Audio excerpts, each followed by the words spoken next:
And we are live for another episode of Faith the Nation. I'm your host, Deacon Alex, and I'm with Brother Matt Lepasic.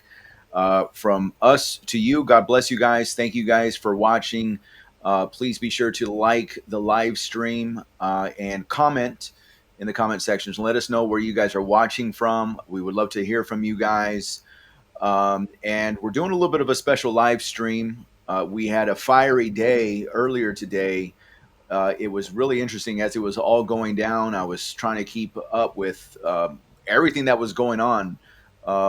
Brother Matt, obviously, we are talking about the showdown in the Oval Office between Donald Trump and Vladimir Zelensky that took place. Tell us a little bit of a brief overview of your take on what happened earlier today. Well, I woke up a little bit late this afternoon, only to see that the whole world's been saved, that the peace treaties have been signed, that Vladimir Putin and Zelensky are backing off, that there was such a temperature that was such wonderful peace that was happening within the Oval Office today, and the whole world is going to be changed tomorrow because everybody was practicing the fruits of the Spirit today, which is absolutely beautiful. Each and every person on point. J.D. Vance, no mistakes. Trump, no mistakes. Zelensky, it was just a beautiful thing to witness today. And of course, I'm being sarcastic. Yes, you are being sarcastic because it was anything but that. Yeah, so obviously the hype was that Vladimir Zelensky was supposed to be coming to the Oval Office in Washington, D.C. to talk with President Donald Trump. And they were supposed to be going over some type of rare earth and mineral deal that Donald Trump was proposing to Vladimir Zelensky as a type of, detractor against, Putin and Russia. Obviously, Donald Trump is trying to make peace over in Eastern Europe between Ukraine and Russia. And part of what he was planning on doing was, kind of making economic deals amongst, the Ukrainians and also the Russians. And it seems to be that, President Putin, he kind of seems to want that. At least that's what he's telling Donald Trump. At least that's what we're getting from Donald Trump.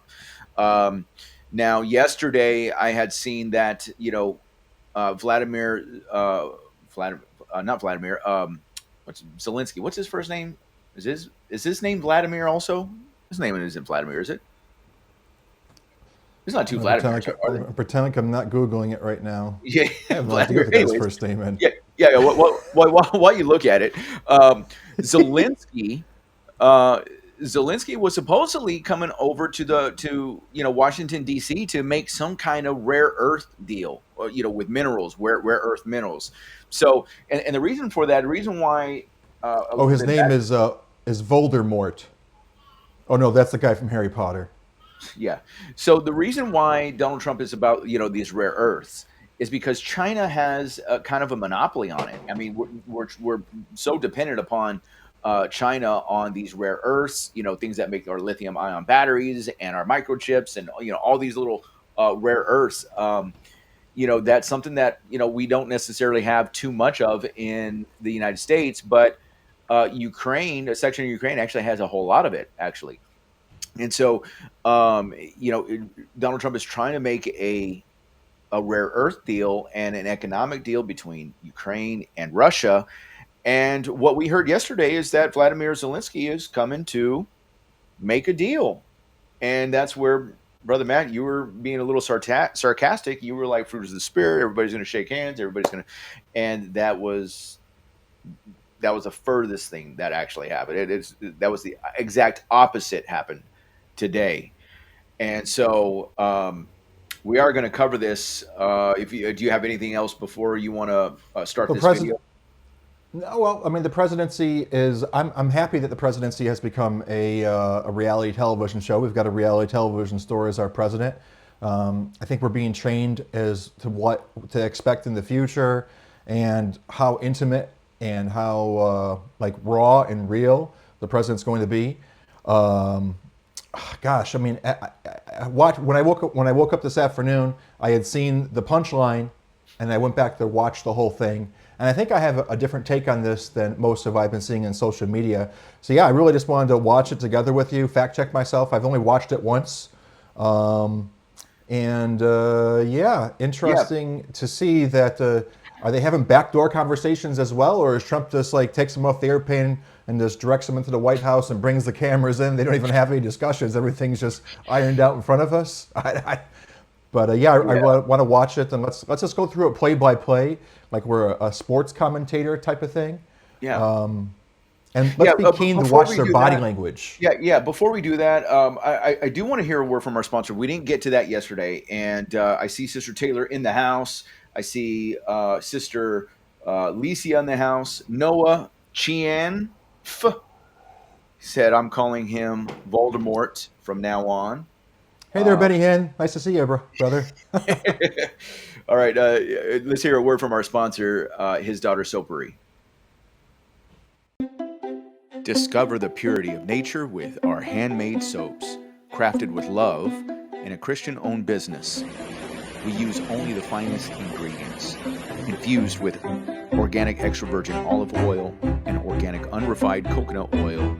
Our soaps are free from harsh synthetic ingredients that harm your skin. Embrace the gentle touch of nature on your skin. Experience soaps that nourish, cleanse, and respect your body's natural balance. Man, I And got to tell you, go ahead, we also Matt. forgot to say that contained within Taylor's Magic soap is the cure to all blemishes and all acne whatsoever. So if you got dealing with any problems whatsoever, you're going to put that stuff on your face. You're going to immediately break out in hives, but within 3 weeks, brand new skin. We have some in our house. I use the one with frankincense and myrrh. That's just my personal favorite. It's a biblical soap, Christian-owned business. We support Christian-owned businesses. We are a Christian podcast, Christian show, Christian YouTube channel.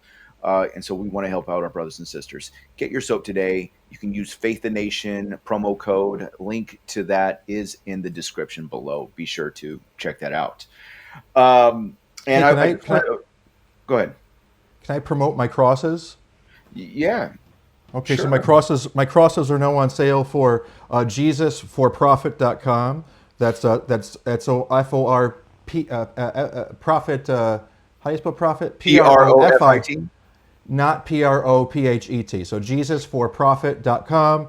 You can pick these guys up. Currently on sale for $499. Use discount ripoff code to save 70%.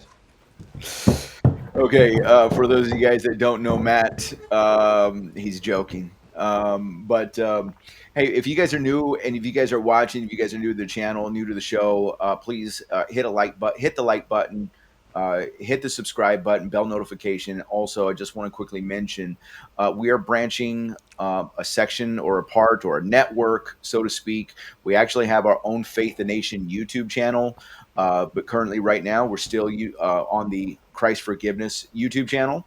And I think we'll probably continue that, but be sure to subscribe to our new YouTube channel. Link to that is also in the description. Thank you guys for watching. We're going to play this clip here. And I think I think I need to share it. Give me 1 second. Let me bring this up. And let me know when you got it on the screen, Matt. It's ready. Thank you very much. It's an honor to have President Zelensky of Ukraine, and we've been working very hard, very close. And Can you guys hear that? Can you guys hear that? Okay, let us know in the comments if you guys hear that. Okay. Each other for a long time. We've been dealing with each other for a long time, and very well. We had a little negotiation spat, but that worked out great. I think for both countries. Hey, is that a undisputed WBC boxing belt right there? What is that? You see that on the Uh, left? that's a symbol of the Vatican of Isis Horus Set, I believe. Okay. World, actually. I wonder who brought that belt in. Beyond both You think sides. that's President? You think that's Zelensky? Was he a boxer? And we have something I didn't that notice it. is a very fair deal. And we look forward to getting in and digging and working and getting some of the rare earth. but it means we're going to be inside, and it's a big commitment from the. So, really quick, let me. I can hear it just fine. Okay. All right. Amen. Praise the Lord. Okay. I just want to make sure you guys can hear it. Okay.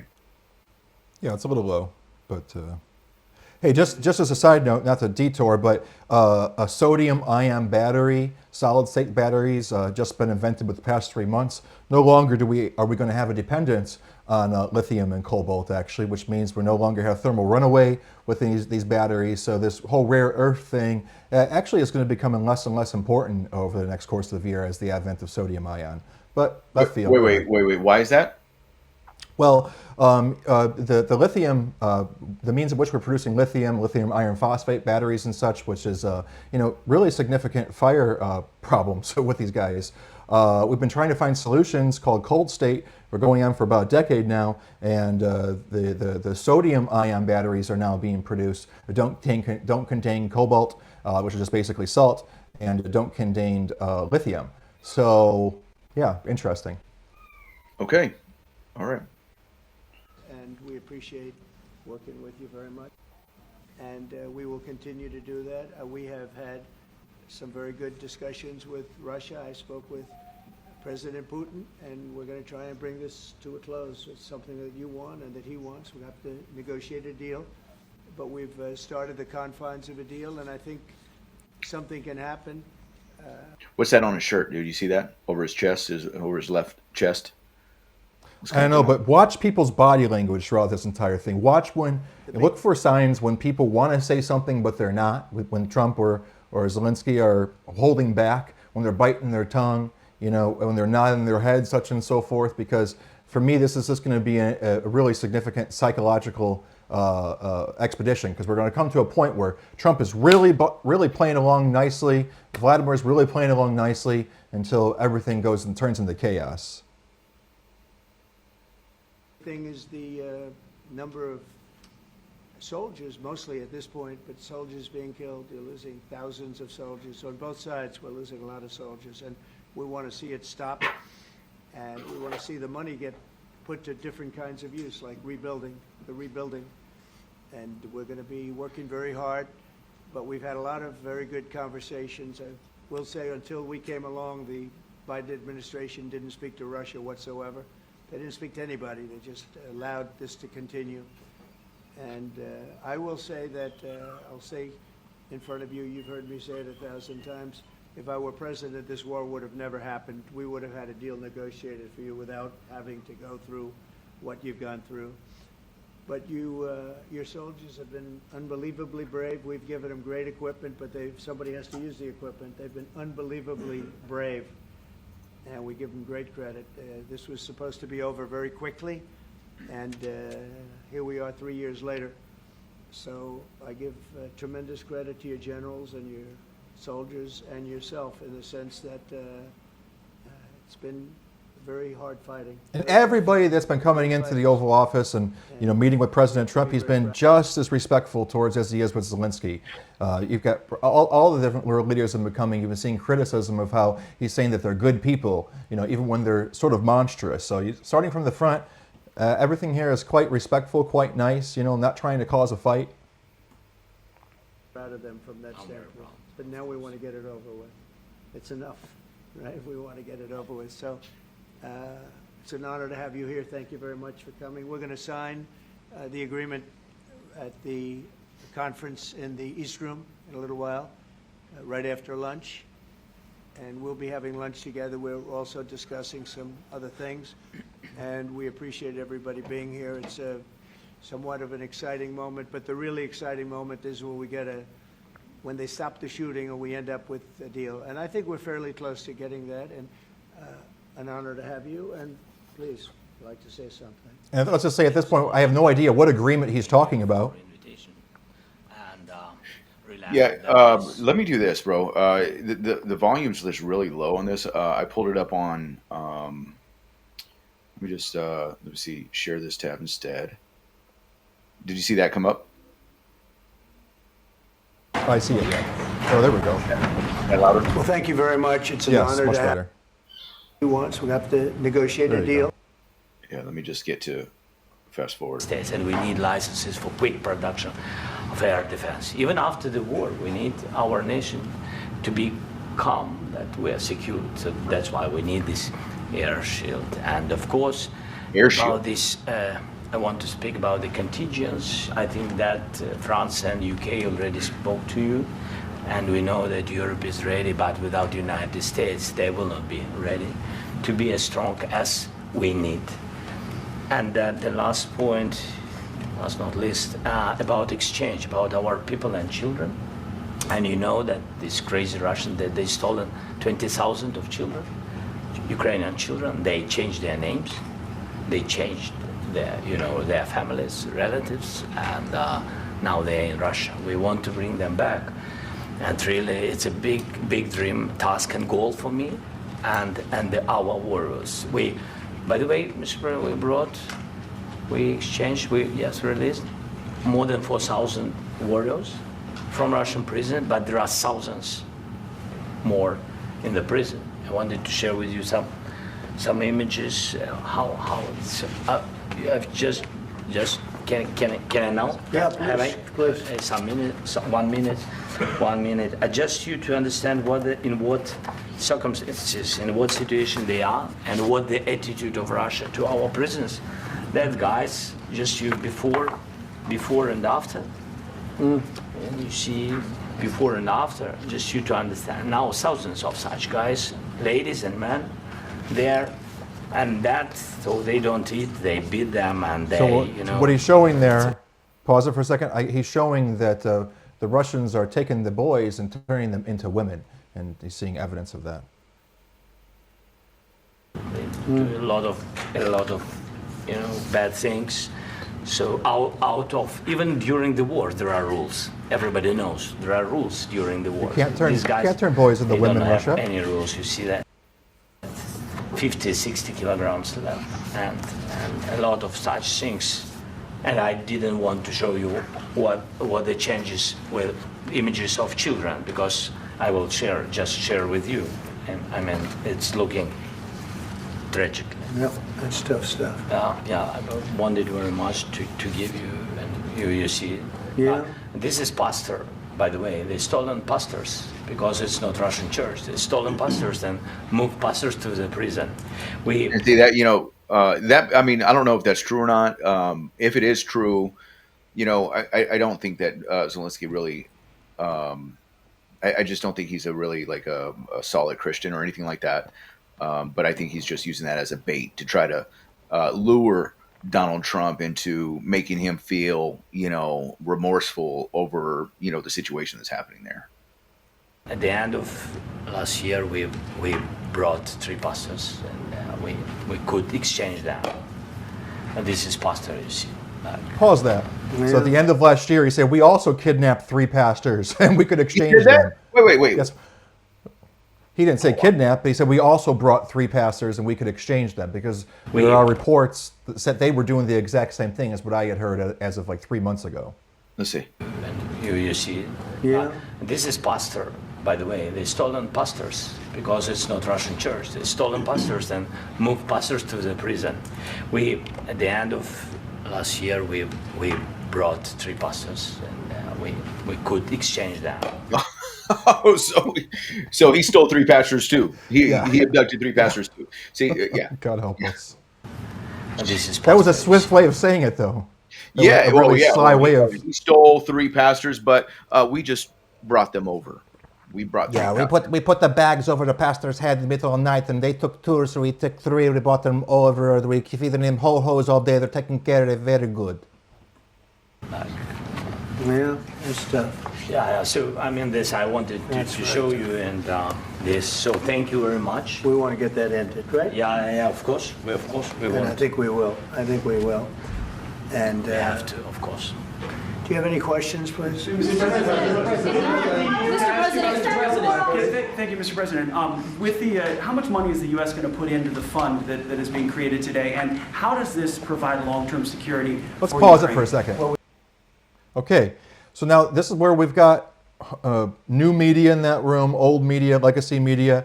If we're so concerned with creating world peace, we would want to make sure that our questions really help further this very delicate discussion that they're having, this very delicate negotiation. So now, as they're going to the press, very awkward to do so, and you're going to be scanning Zelensky's body language as he has the opportunity to respond equally for every question. But just listen to the questions they're being asked and think of yourself, what is the heart of these reporters, even us on the right? These are a lot of right-leaning reporters over here. Are they trying to create a problem, or are they trying to fix a problem? Where is their attention? Where's their eye at on the ball? We don't know exactly how much, because we're going to be putting some money in a fund that we're going to get from the raw earth that we're going to be taking and sharing in terms of revenue. So it's going to be a lot of money will be made from the sale and from the use of raw earth. And as you know, our country doesn't have much raw earth. We have a lot of oil and gas, but we don't have a lot of the raw earth.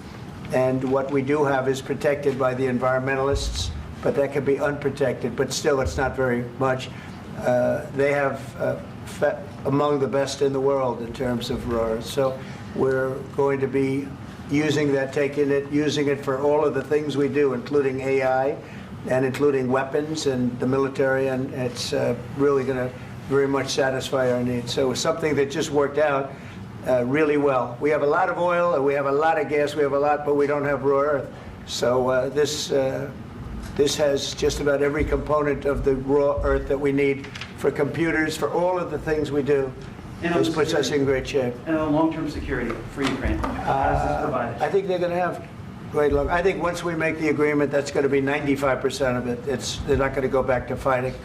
I've spoken with President Putin, and I feel very strong. I've known him for a long time, and I feel very strongly that they're very serious about it. And we'll make a deal. And when the deal is So really quick, let me recap a little bit about what's happening. And I think he's telling the truth about President Putin.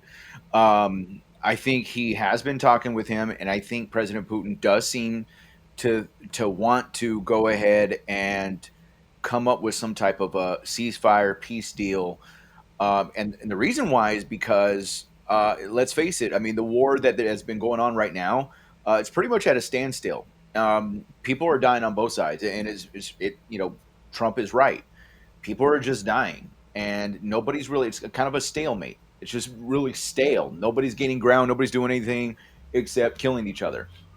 And I think President Putin knows that, and so he's looking for a way to save face, have a good standing with his a constituency in Russia, and he's looking for obviously a good deal.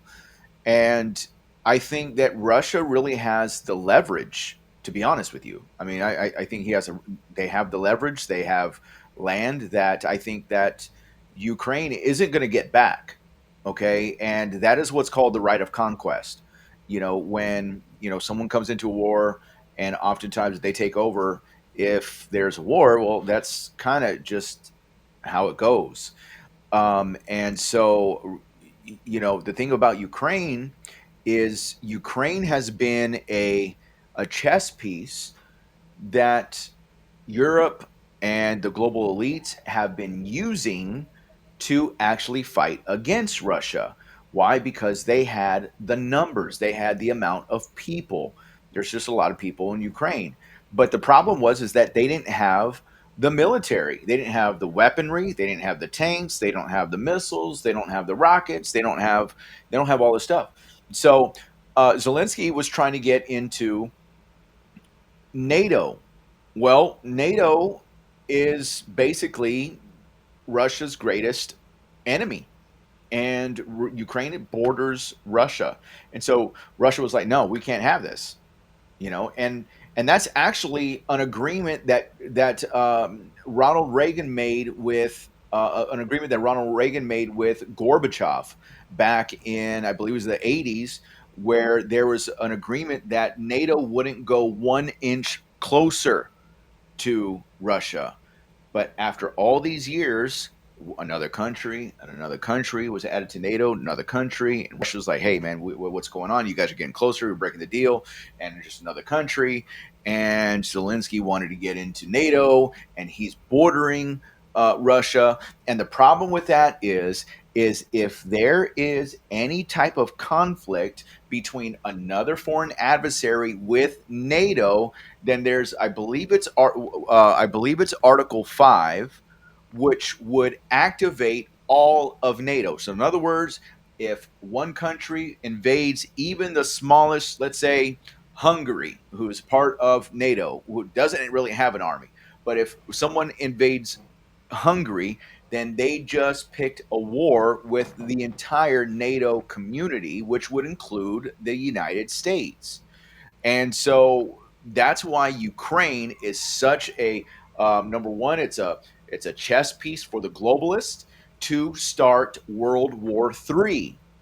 Okay, so I want you guys to understand that that's what the globalists want. They want to take out Putin. They want a globe. The globalists. They want a whole globe, and they see Russia as one of their biggest adversaries. And they're using the amount of people that Ukraine has to try to weaken Russia. And so that's kind of a synopsis of what's going on. Let me play this. Made. I don't think we talk about security. Everyone's talking about the other day. All they talked about was security. I said, let me make the deal first.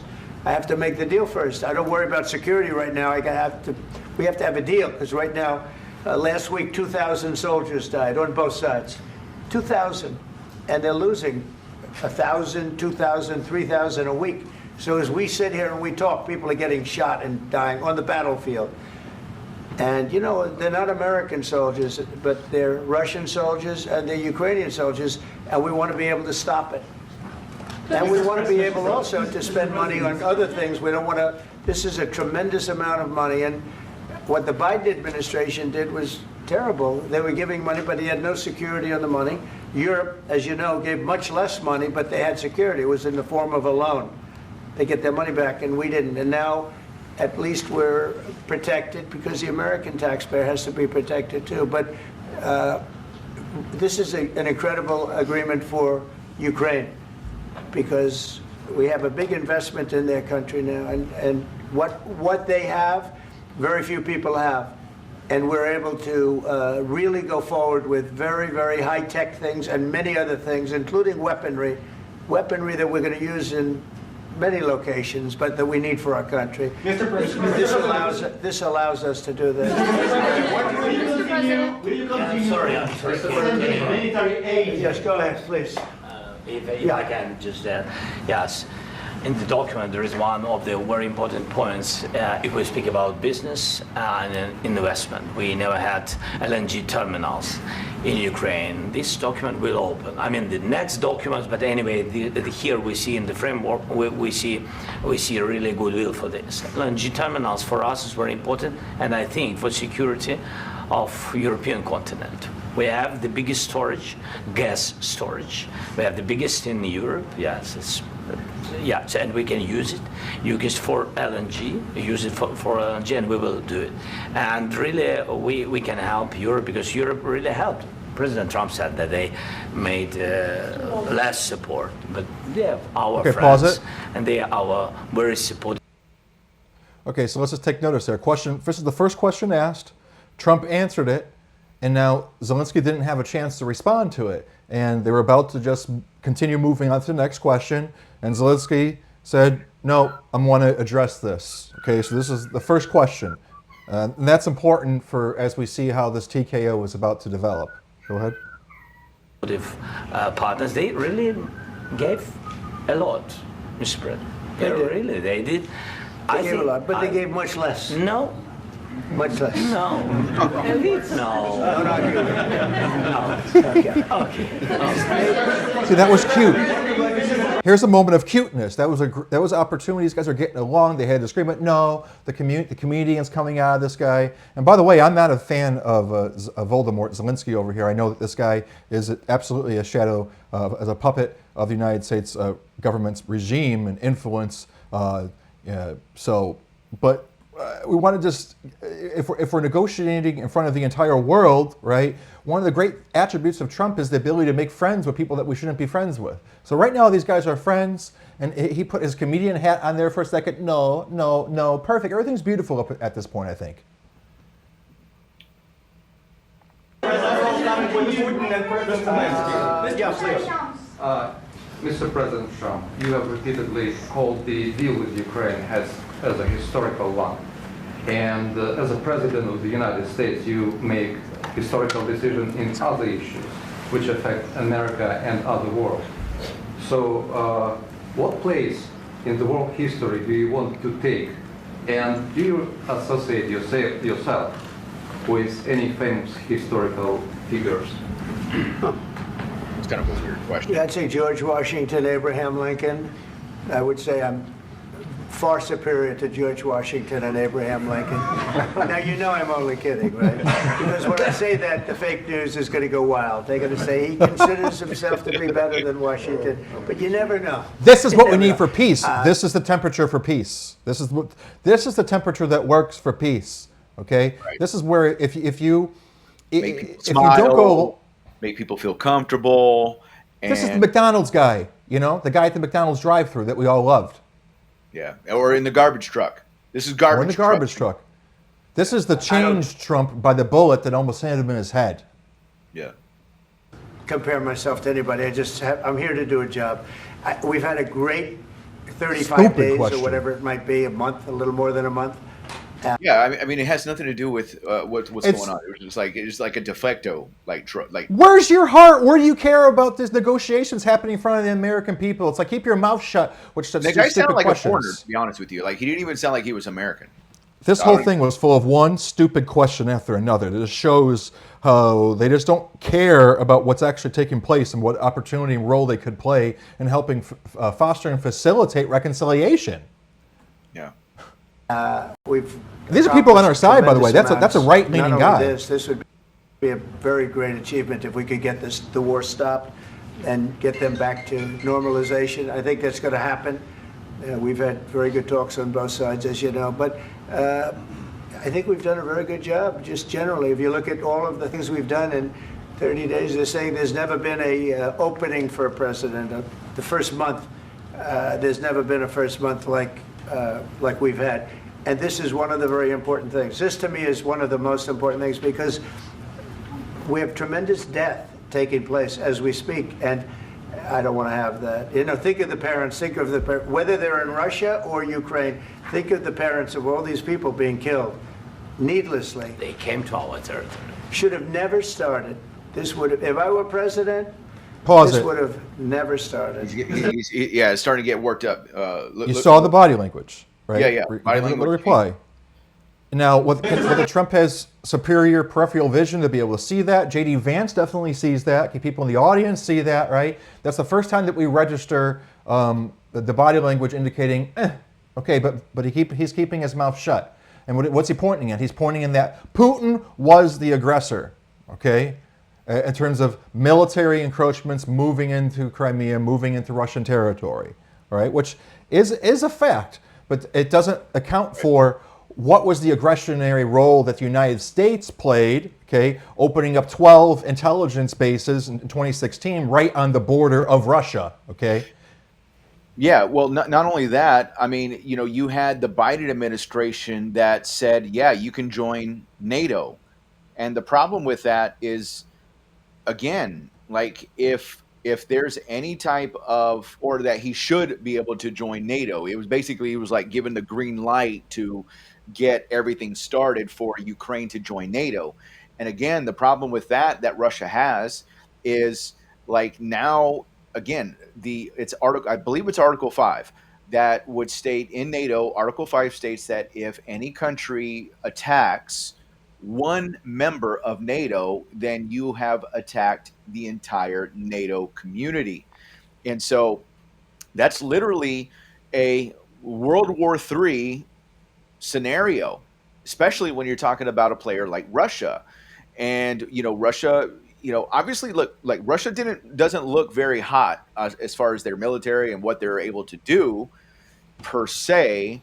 But the issue with Russia is they have nukes, right? And so, you know, if you back them up into a wall, I mean, we don't know. I mean, you know, Putin is always talking about nukes, and you know, I think he even changed his nuclear doctrine a little bit. That he basically changed his nuclear doctrine to be able to use it. Because and the reason why he changed it is because right before President Trump was elected, right before the election, Zelensky came to the United States, and I think they're going to mention this, but they came to the United States, and he picked up some long range missiles, and they're showing him in Pennsylvania, and they're showing him with a marker, and they're signing. Politicians and Vladimir Zelensky are signing long-range missiles that are going to be fired at Russia, deeper into Russia, because Ukraine doesn't have long-range missiles up until America gave it to them. And so that's when Vladimir Putin changed his nuclear doctrine.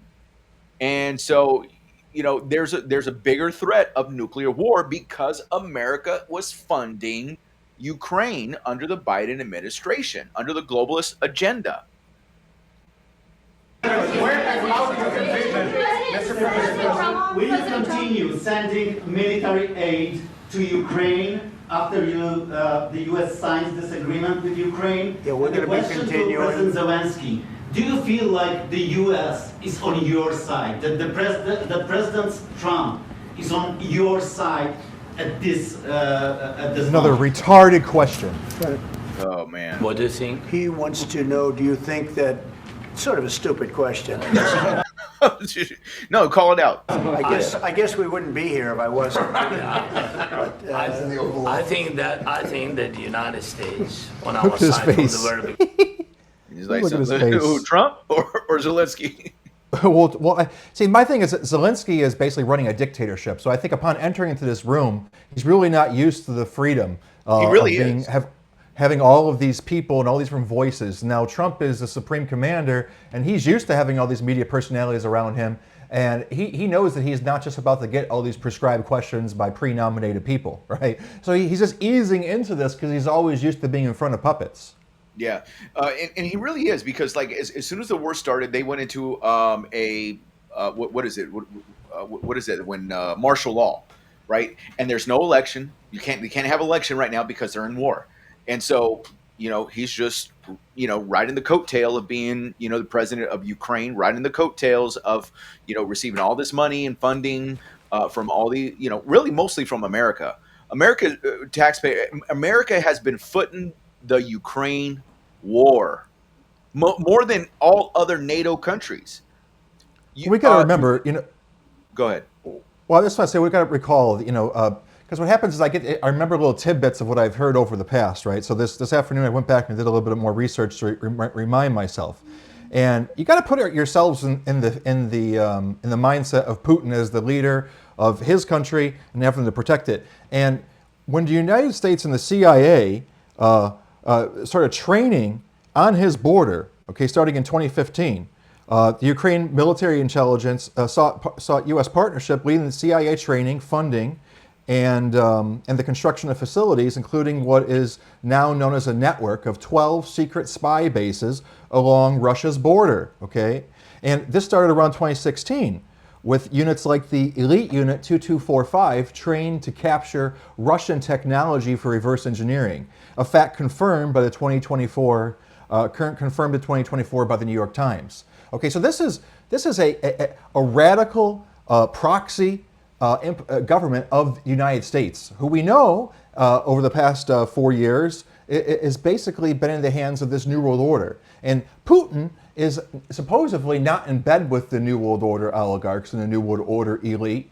And through the Ukraine, the United States, which is taking all of the beatings, it's the face of the New World Order per se. But what they want is to destroy the United States through this New World Order mechanism, so that we become the eternal scapegoat. All right. So we're moving our proxy forces closer to their border, and then.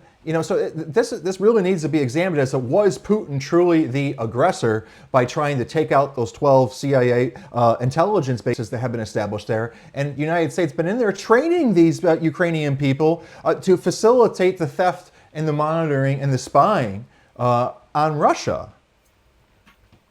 Yeah. Okay. Beginning of occupation. And I think that President Trump on our side, and of course, I'm sure that United States President will not stop support. This is crucial for us. It's important for us. Yes. And Putin, the president speaks about the people and the soldiers which are dying, but they came to our territory, they came to our land. They began this war, and they have to stop. And I think this is the question, with really the most important question. Can President Trump, I hope yes, with some other allies, to stop Putin, withdraw these enemies, our enemy, withdraw these troops from our land? And I think that you asked about the history, I think that if President, or when, he will stop Putin, if President Trump will bring peace to our country, I think he will be on this wall. I think. We've had very good. Oh, it was kind of sucking up a little bit there. Nothing mean there, right? He's just saying that Putin's the aggressor, and I think that President Trump is trying to help make Putin back off, right? And you see Trump's body language where he knows full well that this is not about one person just backing off. You guys both got to call it quits. I'm telling you what to do. This is what you have to do. And he knows that Trump right now in the United States is fully responsible for the funding, and they wouldn't have been able to make any advancements if they have had. So Trump is just saying, this is over. You're done. Whether Putin decides to back off or not, this is ending. Yeah, and he's just not willing. I think he's so. With the thing with Zelensky and Ukraine is right before this meeting, he met with a lot of the people from NATO in the European continent, in Europe, right before this meeting. And I guarantee you that, which most of them are probably globalist elites, right? Globalist puppets. And I guarantee you that they were basically coaching Zelensky. We got your back. We got your back. You go tell Trump, this, or you do this, and we got your back. We got your back. I almost guarantee you, because Donald Trump is not for this globalist agenda. He's more of a nationalist. He's an American first American president. He's not a globalist American president. And stopping escalations that coincide with globalization. And so, the globalists don't like it, because they obviously they have a different agenda. They have a different idea on how the world should be ran. And Donald Trump, it does not fit the bill. He wasn't supposed to win. He was supposed to be number one. He was supposed to be taken out. I mean, if we really want to get real and get truthful with you, he was supposed to be taken out, and they failed. And he's in office. And so it's like, now what do they do? So, and it's a catch-22, because he knows the United States is responsible. The reason why he can say that this wouldn't have happened when I was in office is because the United States is responsible for starting this proxy war. And that's why he wouldn't have made those decisions. And that's why they tried to smear him with this Zelensky conversation as soon as he got in office in 2016, because those advancements on the border over there into Russia had started from 2015 before he got into the presidency. So don't mistake it and think that it was Trump that started any of these escalations whatsoever. He was trying to stop all of it, recognizing that Putin had an appropriate claim, right? He had an appropriate beef with Ukraine, an appropriate beef with the United States because of it. And we're lucky that Putin is fearful, of how evil the United States of America had become. Yeah, 100%. This war would not have happened if Donald Trump was still president. Well, if he had continued his consecutive terms. But obviously now there's a war happening, and now Donald Trump is really trying to end it. And I truly believe that is Donald Trump's heart in this matter. I truly believe he is trying to be a peacemaker. The body language speaks for itself. It really does. I mean, for me, anyhow. To Ukraine. President Zelensky just said that there would be no compromises with Vladimir Putin. I just wanted to ask both of you. Firstly, are there compromises that you think that President Zelensky is going to have to make? And President Zelensky, is there anything that you may be able to offer or bring to the table, So firstly, for example? So firstly, Zelensky did not say that. He didn't use the word compromise. He was just sticking to his narrative that he hopes that President Trump can convince Putin, right, to back off. And but he didn't mention that we're unwilling to compromise. This reporter is putting that in his mouth, and you see his recognition of that in his body language. Elections. Thank you. I think you're going to have to always make compromises. You can't do any deals without compromises. So certainly he's going to have to make some compromises, but hopefully they won't be as big as some people think you're going to have to make. That's all. That's all we can do. I'm here as an arbitrator, as a mediator to a certain extent between two parties that have been very hostile. To put it mildly, they've been very hostile. There's been a vicious war. There's been a vicious war. You know, it's a very level battlefield, and those bullets go out, and as I've said many times, we were talking about it with Pete, many times the only thing stopping those bullets is a human body.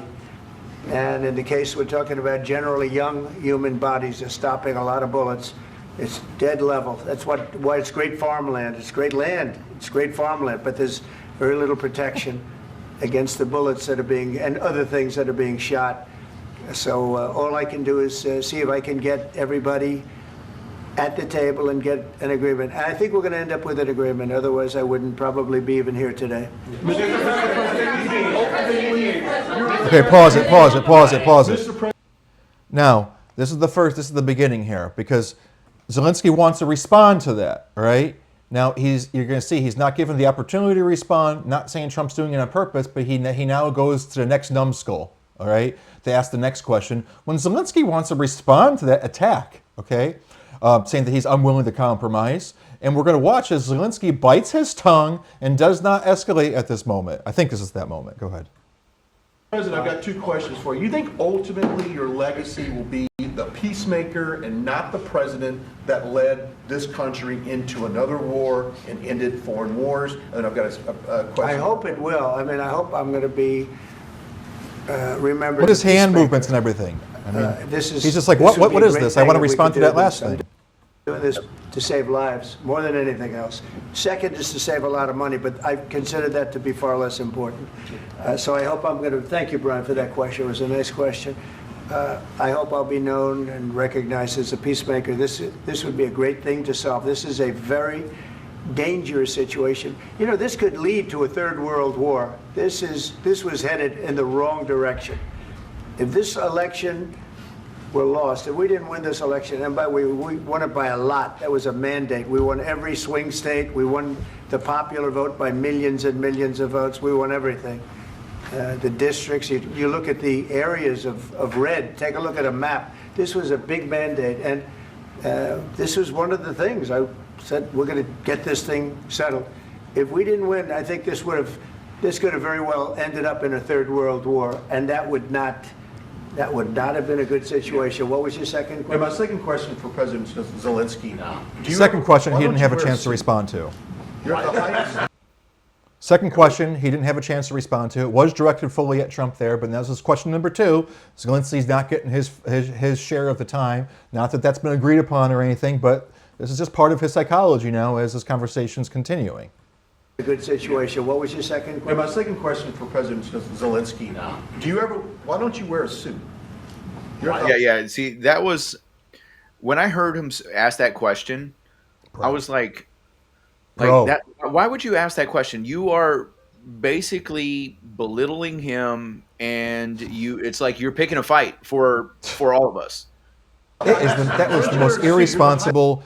That's the first, because this is the moment where, because listen, I want to call balls and strikes, and honestly, I'd prefer if I just went for the next 6 months, just like saying, "Oh, I love you, Trump. Everything you're doing is great." I would feel a lot more comfortable. But unfortunately, he's not God, right? And it's like, this is good, this is not good. That guy needs to be kicked out, right? And now Trump is going to furthermore say that, oh, good questions, this and that. That guy, I don't care. People are allowed to make mistakes. That's disgusting. That's a disgusting question. Millions of people are dying, man. And that's what Trump is. Trump had that soundbite going back and towards the election. He's like, I don't know who's right and wrong. All I do is want the death to stop. People are dying. People are dying, okay? And you're going to come in, why aren't you wearing a suit? All right? That attitude, and anybody in that room, including Trump or JD or anybody who laughs at that guy, right, or makes any positive remarks whatsoever, to be honest, I thought that was like the voice of Matt Gaetz. I don't think it was. But just repulsive. There's no room for that. I would give you like a reprimand. 3 strikes and you're out because of a question like that, because this is a big deal, man. How dare you talk about something like that, trying to invoke his emotions and get him all upset? Like you're not wise to seeing that he's just now remained quiet underneath 2 different questions. This is not a small deal because people escalate things. This is how it happens. Yeah, and I think too, it really got in the way of like trying to make a peace deal, right? Like I mean, it was like driving a wedge in between, Trump actually working out a deal, number one, a mineral deal that would benefit the United States, rather than us just funding out money. Like we're going to get something back.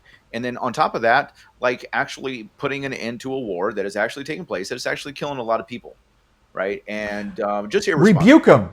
Rebuke him. That guy needs to be rebuked right now. What kind of ridiculous question is that? Yeah, but instead he had just said good question to the first one, right? Let him have it, which wasn't a good question, firstly. It was stupid, right? And then second, this is a bad question. He should have been rebuked right then, right there, right? But I'll be honest with you, okay, he was affirmed in that question. Nobody stood up against him by their body language. Watch the room.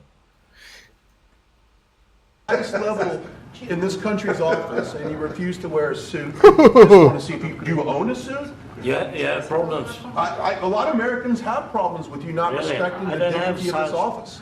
I will wear a costume after this war will finish. Okay. Yes, maybe one. Maybe something like this? something like Yes, yours. sir. Yes. That'd be great. Maybe something better. I don't know. We will see. Now, really quick, here's look. Obviously, I agree. It was a stupid question. I agree. He should have been rebuked. He should have been like, hey, like Donald Trump probably should have said something like, hey, like we're not going to ask. We're going to ask these kind of questions. Okay, Stupid. you got a serious question. We're gonna have to take serious questions here. So that's a disclaimer. That should have happened. My second point, that now that this is brought up, I think that this is kind of true. Now, one would have to ask, because I did Google Zelensky, and I saw images of him wearing suits, and obviously, he normally doesn't. And honestly, like ever since I started seeing Zelensky and Ukraine during this Ukraine war, Russia war, I've only ever saw him wearing stuff like this. And honestly, he is a puppet.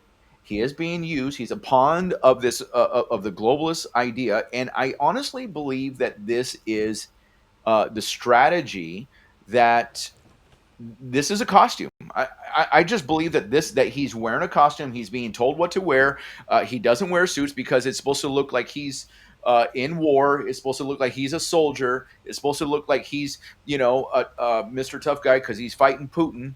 And I do think. Listen, I got Elon running around the White House with his kid on his shoulders. No, you're not allowed to ask a question like that. It's complete hypocrisy.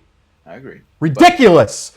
World War III over simple human emotions, okay? People are people. I don't care if he's a pawn. I don't care if he's an MK Ultra candidate. I don't care if he stole $170 billion, all right? He could be having a good day, and someone like that, if you think that even Trump put up that question, Zelensky doesn't know what's going on per se, right? Put yourself inside of his shoes. Maybe he thinks that, Trump wants to have that pre-screened question coming out of his mouth, I don't know, but that's not responsible journalism when we're trying to be a good representation of the world and be a peacemaker here. Trump's going above and beyond with his garbage truck, McDonald's personality. Praise God for it, all right? And that pig just messed it all up.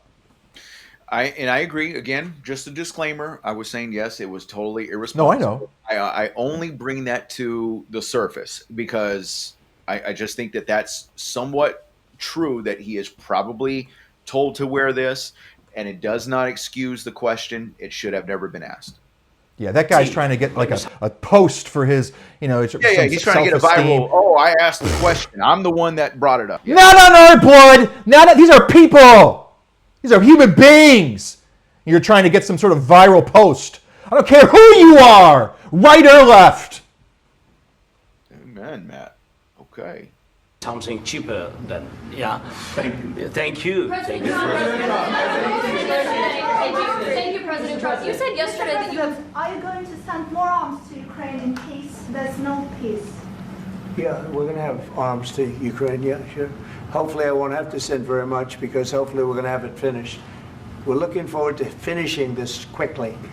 We're not looking forward to sending a lot of arms. We're looking forward to getting the war finished so we can do other things.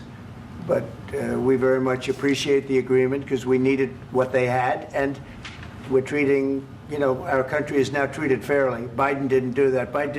He didn't know what the hell he was doing. This should have never happened. This should have never started.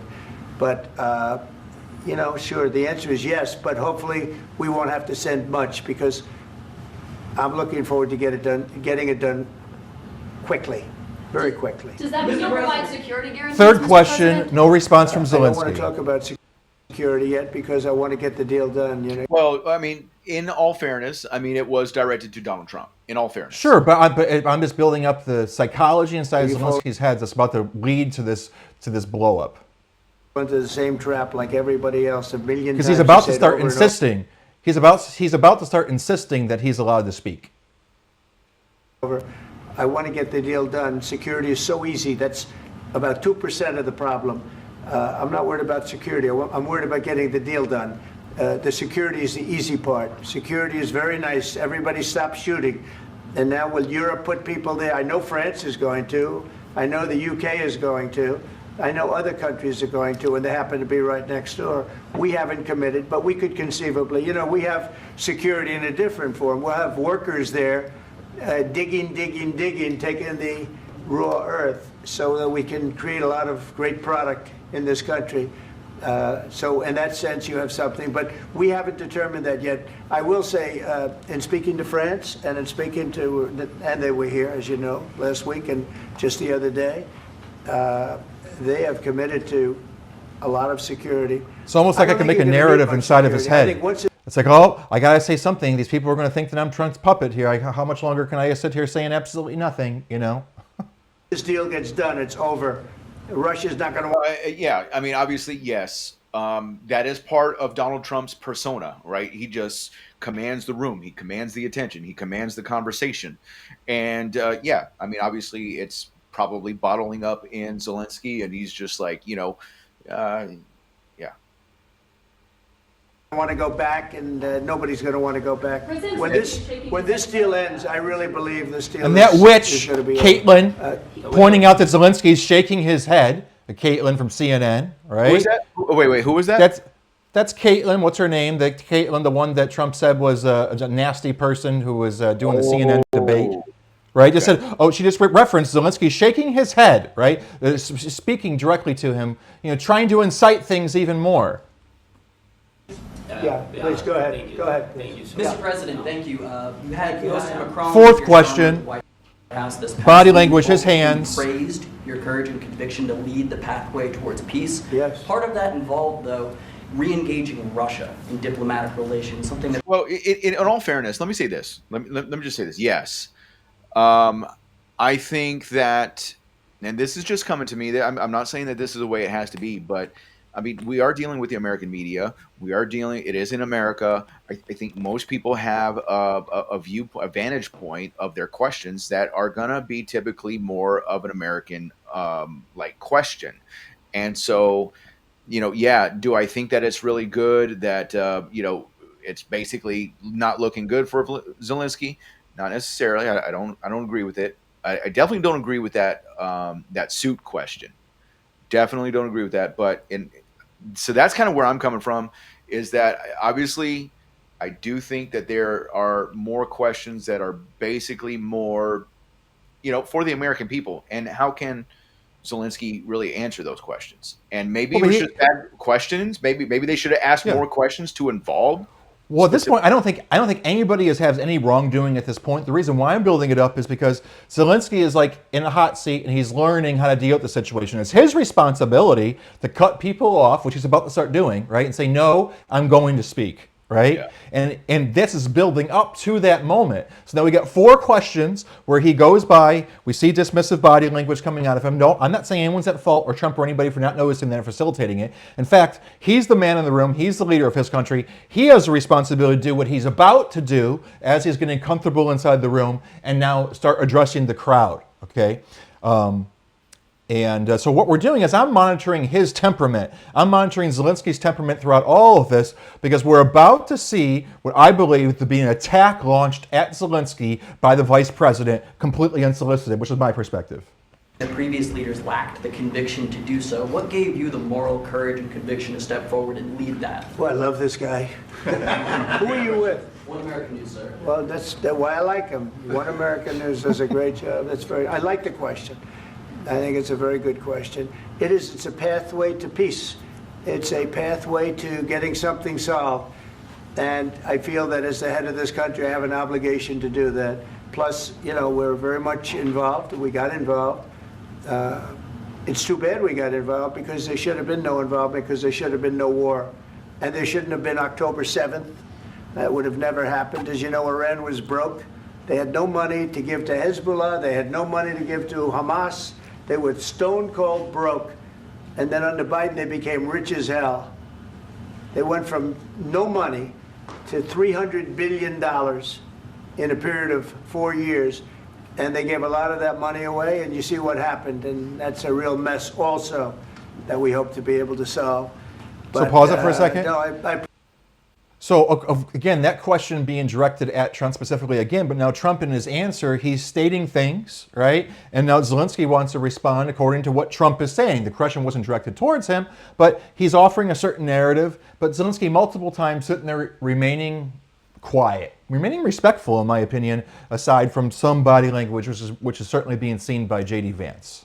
I appreciate your question very much. I feel I have an obligation to try and do something to stop the death. If I can answer. Yes, if I can answer. Please, Sorry. go ahead. Please. And I do like your clothing, by the way. Yeah, really? Even though I think he's a great guy, by the way. But I don't know if you two like each other. But you know what? I think he's dressed. I think he's dressed. I like this guy. I don't. Well, he's trying to soften it up a little bit. I think he's dressed beautifully. So Garbage man Trump. I have more. Right. I have more serious things than answer on such questions. Nice pat on the back. That's key. Yeah. That's it's a We're sense of- peacemakers, man. We're Yeah, peacemakers. It's an act, it's an art form, there's an eloquence, there's a sincerity, there's all of this mixed involved. But you have to be trying. Like, what has Elon been saying recently? We have to care. We have to try, right? This guy is trying. He was certainly caring. compensating, yeah. Competence and caring. I can. Yeah. So please, about security guarantees and about Winks at him. We can't just speak about ceasefire and speak and speak. No. It will not work. Just ceasefire will never work, because I'm like the president. I have this experience, and not only me. I'm like a president, only I'm a dictator. For my I'm like a presidency, from president. the 2014, Putin broken 25 times. 25 times he broken his own signature. 25 times he broken ceasefire. But he never broke to me. He never broke to No, me. you were the president. He You were never the broke- president he during. never broke to me. In 2016, you've been the president, Mr. President. You've been the president, but he. Okay, let's pause it. He had. This is an important moment. Okay, this is a point Kind in of time starts where heating up a little bit. heating up, and let's just say that if people get upset that he's having a back and forth dialogue right now, Trump and the administration is one that chose to come put him in front of all these cameras and do all this, right? So I don't know how you can throw egg at Zelensky, even if he's a puppet, which we know he has all this type of jazz. I mean, there's nothing wrong with him having this back and forth. If you didn't want it to happen in front of the American people, then don't put it in front of the American people. I'm glad you did, but you got to call a spade here. Yeah. Of course, not with you, but he had, during those periods, he had conversations with our side. And we had Normandy format, the France, Germany, Ukraine, and Russia. And he broken 25 times. That's why we will never accept just ceasefire. It will not work without security guarantees. Security guarantees, maybe President is right Pause about these documents. Big deal. We will never accept just ceasefire. This is very. Trump did not want to hear that. Right. No. Because what is he saying? He's saying what he said previously is that no, Putin is the aggressor. He started this. He started it first, Dad. Putin started it first, right? He's got to now withdraw, right? And he's saying ceasefire is not going to be enough. Document another, but this document is not enough. Strong army is enough because he's Strong army is enough. In other words, this is what Zelensky wants. Is he wants NATO troops or American troops in Ukraine? That's what he wants. He wants NATO to be involved. He wants America to be involved by military force, with military force. And so, what is he asking for? He's asking for that again. I say NATO Article 5. Matt, if you can get that for me, grok it, Google it, whatever. He wants NATO to be involved. He wants NATO military or United, which is really United States. Let's just be clear. The one who funds NATO is the United States. The one who provides most of the troops, most of the funding, most of the missiles, most of the dollars of taxpayer dollars is the United States. And so he wants military presence in Ukraine that is not Ukrainian soldiers. So what happens if a rocket goes off and it hits a NATO member of, a member of NATO? Well, guess what? We just started World War III. Article 5 says the parties agree that an armed attack against one or more of them in Europe or North America shall be considered an attack against them all, and consequently, they agree that if such an armed attack occurs, each of them an exercise of the right of an individual or collective self-defense recognized by Article 51 of the Charter of the United Nations will assist the party or parties so attacked by taking forthwith individually and in concert with the other parties such actions as it deems necessary, including the use of armed force to restore and maintain the security of the North Atlantic area. That's the King James Version. Thank you. soldiers afraid, Putin's soldiers afraid of our soldiers when we're strong enough. If we are not strong enough, if we are empty, if our storage is empty, we can't defend our land. Today, he knows that we have, all the world knows that we have meeting, yes? Why he's using ballistic? Putin today using ballistic on our hospitals, schools, and etc. Ballistic. So he knows that we are here and that President Trump is really have goodwill to stop this war. And you hear now the president. So why he's using? So he doesn't want to stop. He doesn't want. But I hope that we will do it. Really, we'll do it. Security. When we speak about security guarantees, when the Europeans are ready for contingents, they need USA backstop. If there will not be United States, we will not never have any contingents, strong contingents from the Europeans, because they don't want to divide alliance connection between the United States and the main and strongest ally. He just said, without the United States, we have nothing. He just said it himself. Right. Without the United States, we're not doing anything. Okay. Yeah. He said it first. He wants American troops in Ukraine. That's what he wants. But why?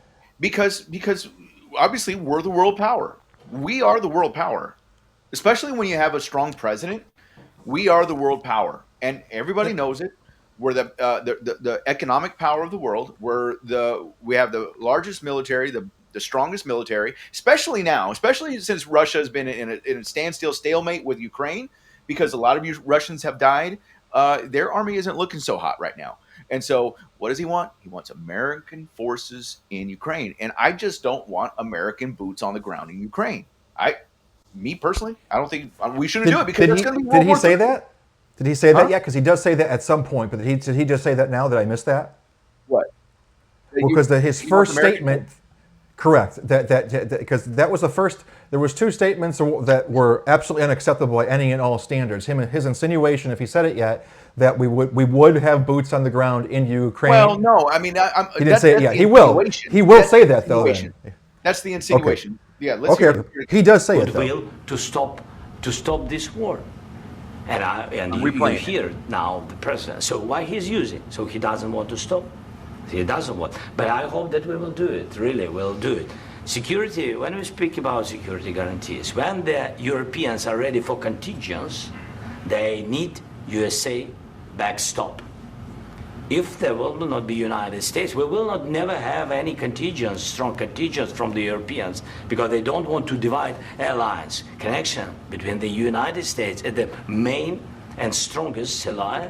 He's just saying that if the United States isn't with us, we know Europe's not going to be with us either. Yeah, because the United States is NATO. That's why. NATO is the United States. The United States funds most of NATO. Like, and this is why Donald Trump is telling the other countries of NATO, hey, you got to start paying more. You're not paying your fair share. And look what happened. Look, who's it going to cost more? It's going to cost if the United States or if the United States is involved in a war in Europe. Who's it costing more?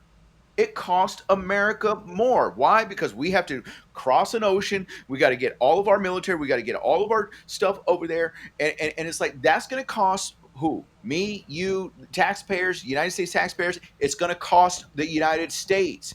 And because Europe doesn't foot the bill, they don't pay for it. And they're the ones that are closer to Russia. They ought to pay their fair share. In fact, we ought to look at it like, having the United States on a retainer. We ought to get paid just for being in NATO. We are the ones that need to be getting paid. And that's what Donald Trump is advocating. But look, what did Putin say? If America isn't there, then Europe's not going to be there. And so what does he want? He wants American, and again, he didn't say boots on the ground. I'm saying it. No, but he does. He does. He's going to. That's one of the first things that Trump is even respectful. Trump's going to sit through him saying that, not cause a whole beef, right? Bite his tongue. You'll see aggressive body language. Of course, yeah. And that was completely inappropriate, him to say that. But what I love about my president is he didn't flip out in that moment. He was being diplomatic and presidential, and we haven't gotten there quite yet. But yeah, let's go. Yeah, this is crucial. This is important. That's what we want to speak about very much. This is very important. And actually, pause it for a second, because I forgot what I was going to say. So I'm just thinking, playing devil's advocate, and not even doing that, but trying to think of what are Trump's thoughts as he's talking right now, and he's basically like, that we started this whole thing. This is an Obama war, okay?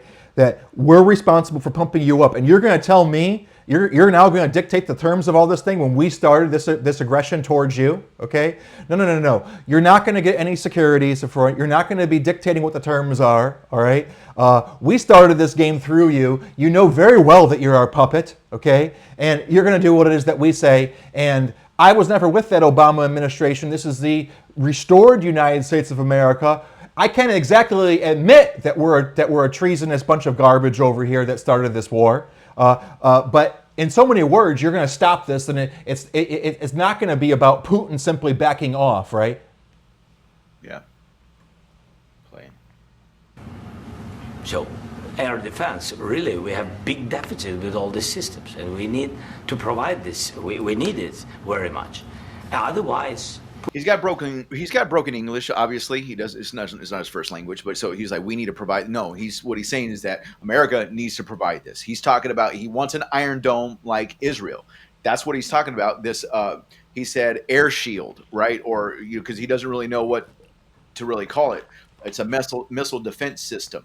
He wants an Iron Dome, essentially, is what he wants. And who's he looking for to pay for the bill? The United States. That's what he wants. And it reminds me of the prayer meeting at the cabinet office the other day. What was the prayer? The prayer was that the Lord God would be our Iron Dome of protection over this nation. Yes, amen. Never stop, and we'll go further and further. He doesn't want. He hates us. It's not about me. He hates Ukrainians. He thinks that we are not a nation. He thinks, and he shared these thoughts. I think maybe with your team also. I don't know, but with all the Europeans. In media, officially and not, he always said that there is no such country, such nation, such language, and such life like Ukrainian. No, he really doesn't respect all the Ukrainians, and he wants to destroy Pause us. that, because and when you read Vladimir also speaks some Russian, okay, but when you read that, he further or goes in to say and articulates that the Ukraine is a puppet of the United States. That's part of Putin's articulation with his disrespect of Ukraine and how it's being used as a weapon against his own people. And you are right, Mr. President. That's 2%. This document, maybe other documents, it's a very good start, very good, but it will not enough to stop this person. Should Russia pay to rebuild Ukraine? Mr. President, under these Should Russia pay to rebuild Ukraine? They have to pay. This question. This is the rule. This is the rule of the war. This is the rule of the war. During all the centuries, all the history, this is the rule of the war. Who began, those pay. Do you agree? This is the rule. Putin began this war. He has to pay all money for innovation. He has to pay. Of course, some Russian assets, what we have in Europe, about 300 billions, we can use them. Honestly, if that was the concession, right, from Putin was being asked for, and he's saying, okay, listen, we're going to give you the land that you're trying to take back from us, but we want you to pay for the complete rebuilding, I think that would be a great reconciliation. You know, if Putin was just being asked to pay for the bill, and if that was the only thing he was asking for, I'd say thumbs up. That sounds sort of reasonable. Yeah. We can use for innovation and buy military support from the United States also. We can do it. But see, here's the thing, right? He's talking about, we can buy military support from the United States. Now, the problem with that, again, is then they might as well be a part of NATO. I mean, this is the like you said, this is a proxy war, right? That the globalists have started. They use the Ukrainians, and actually, this is just the globalist agenda. They want to destroy Russia. They want to get rid of Russia, and they're trying to come up with a plan. How do they do this? Well, we've got the military, we've got the weapons. We need somebody to do it for us. And Ukraine is standing basically as this tool that the globalists are using. So it is a proxy war. America's basically, when the last administration allowed this to happen. And so when Trump says that Biden, that if he was president, it wouldn't have happened, that's just true. Okay, that's just true. But here we are, 4 years of Biden later. Here we are, and now Trump is trying to stop what should have never happened to begin with, and that's a fact.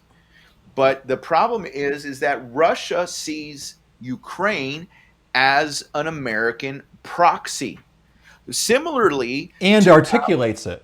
Yeah, similarly to how Israel relates Hamas to an Iranian proxy. It's an arm of. And actually, you know what? I'm remembering his speeches. He went so far as actually to say it's not the American people, that it's the globalist, right? Putin has been very much articulate about that. He knows that the United States of America has been overcome by these globalist puppets, right? And that Trump.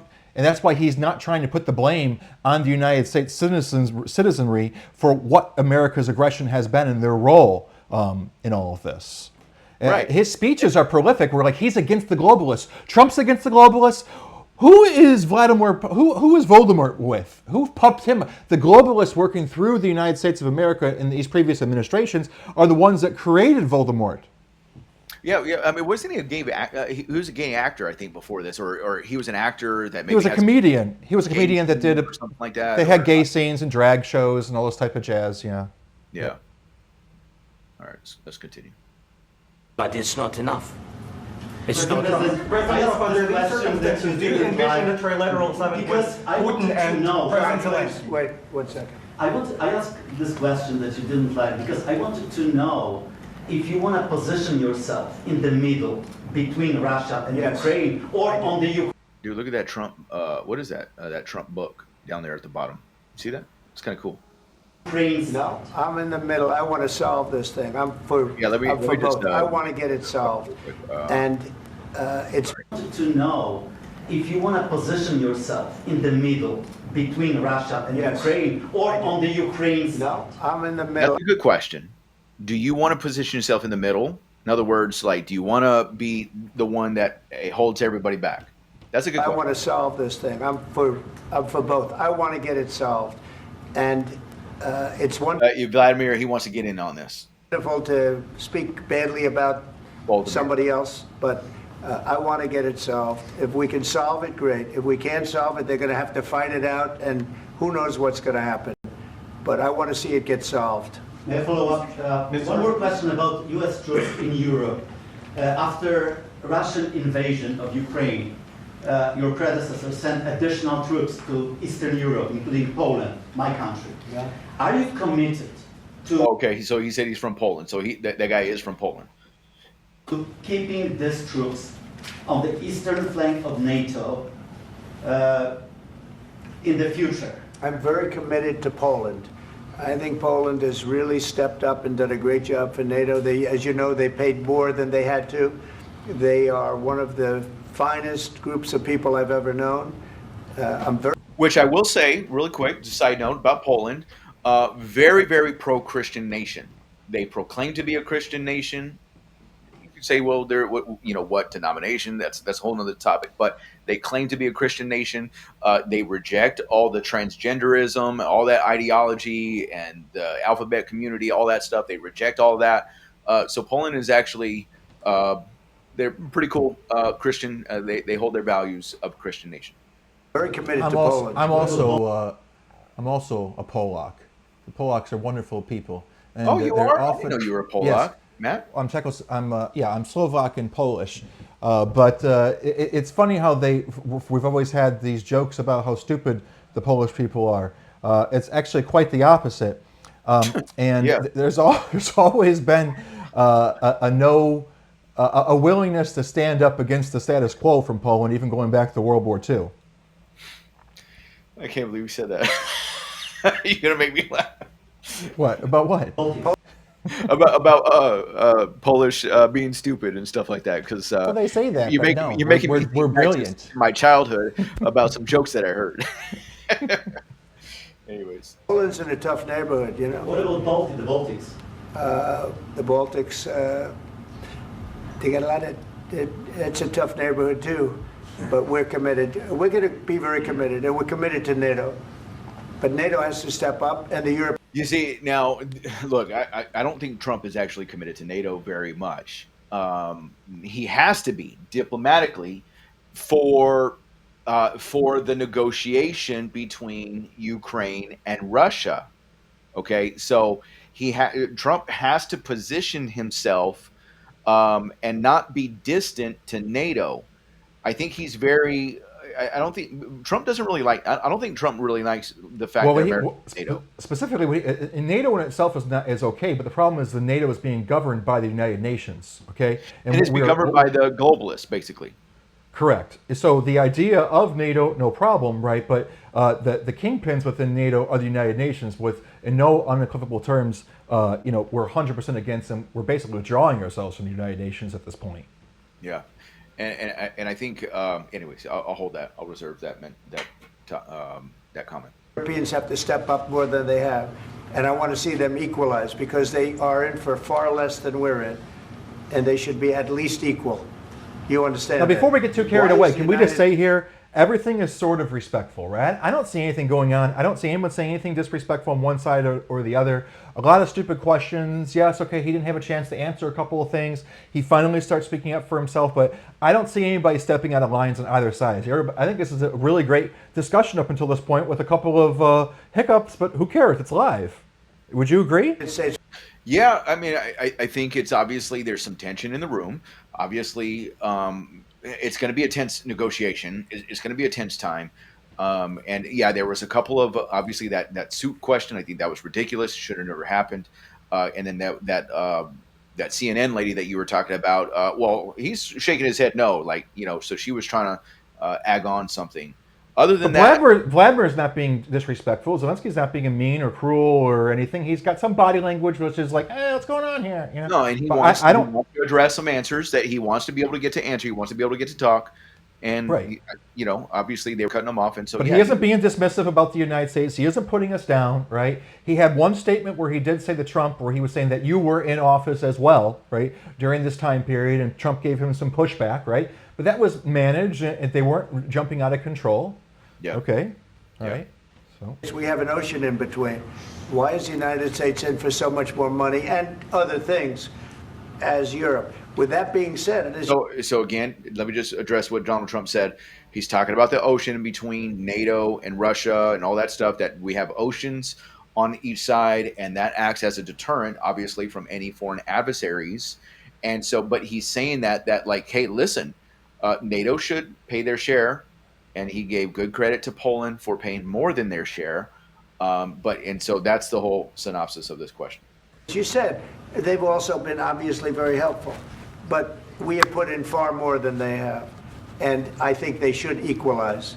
Mr. President, Yeah, please, go ahead. ask you about the agreement again today. What changed between the first time that Secretary Bessent gave President Zelensky the agreement and today for the signing? We made a deal. So What was the I'm just, deciding factor? I'm a business person. We made a deal. That's what changed. And I've heard no details about that deal. Remember, he said, I remember no deal. upon coming in, he said, we're about to go into the East office, into the East Wing, and sign the deal. I have heard nothing or read nothing today about what the idea of this proposed deal even is. Well, I think what probably could have happened. This is what could have happened, because we were expecting that there was the deal that was supposed to be done For the mineral rights? Yeah. So remember, Okay. so Not a yesterday- peace deal, a mineral rights deal to justify our 200 bill. Yeah, 350 billion, and Right. that we were going to begin to working and extracting these minerals, and we were going to split some of the profits with Ukraine to help them pay for stuff, you know, to help them get the right, and we were going to get a lot of these minerals. And I think what happened, what Trump is talking about, we made a deal on the phone. Nothing's really signed. Look, I work in sales. I work in home construction. You can make a deal all you want to on the over the phone or this and that, but until you get a pen to paper and a pen to a check, and you got that money in your hand, there's no deal, right? And that deal might be in order to put. Is that we don't even know? Is that deal going to be contingent on continuing to give U.S. aid, continuing to prop up this puppet? I don't think that deal's going anymore. Well, but it's just nonetheless, because I would want to posture that, okay, United States stars this thing as a puppet for Ukraine, and now we want to believe that Trump is our different, non-globalist type of guy, and now he's coming in and making a deal and saying, okay, I might look at it and say like this, okay, hey, we've given you $200 billion, right, 300, whatever it is, even though Zelensky says we've only received $70 billion, which is a whole other question for Doge to dig into. Forgot my train of thought. Continue. I don't know, but Z-Dog, Gospelman says Z-Dog has deuces in his hand, acting like he has aces. He's not living reality. Anyways, oh, snap. Where are we at here? Man, what happened here? It's not a love match, and it's unfortunate. That's why you're in this situation. The United States should not have allowed this to happen. Okay? The United States, run by a man that didn't know much, I'm going to be very nice, run by an incompetent person, very incompetent person, should never have allowed this to happen. I've stopped wars. I've stopped many wars. My people will tell you, I stopped wars that nobody ever heard about. I stopped wars before they ever started. You can look at I could give you a lot of nations that would tell you right now they were probably going to war. I could tell you right now there's a nation thinking about going to war on something that nobody in this room has ever even heard about. Two smaller nations, but big, still big.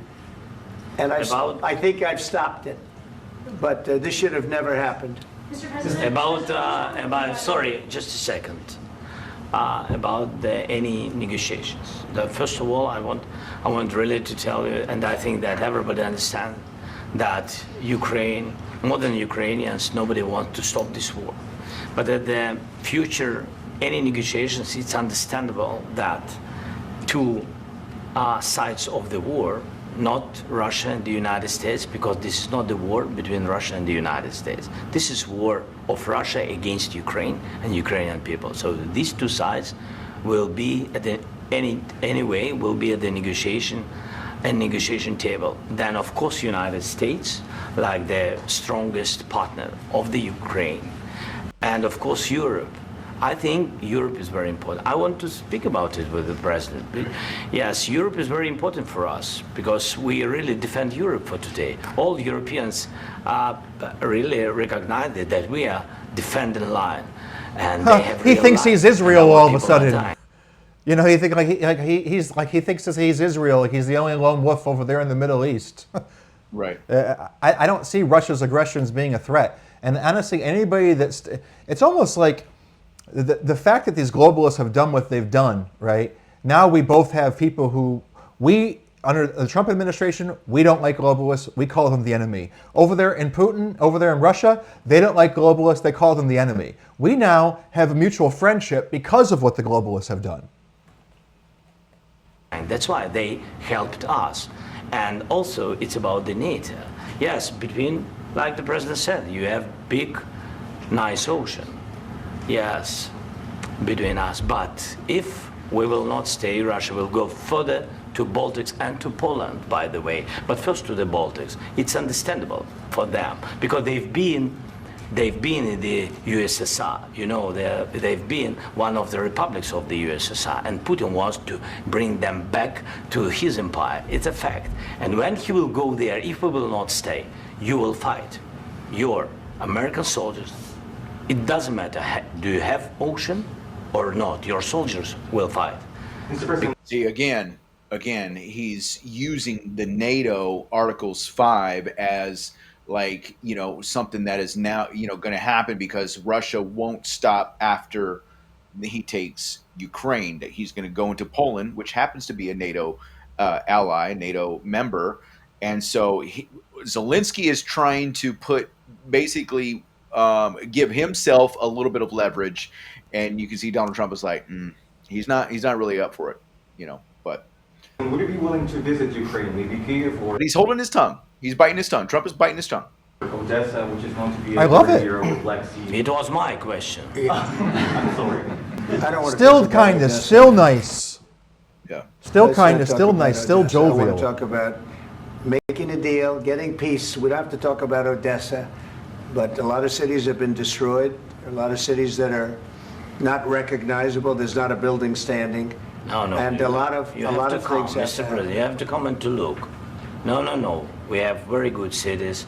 Yes, a lot of things have been destroyed, but mostly cities alive, and people work, and children go to school. Sometimes it's very difficult. Sometimes closer to front line, children have to go to underground schools or online, but we live.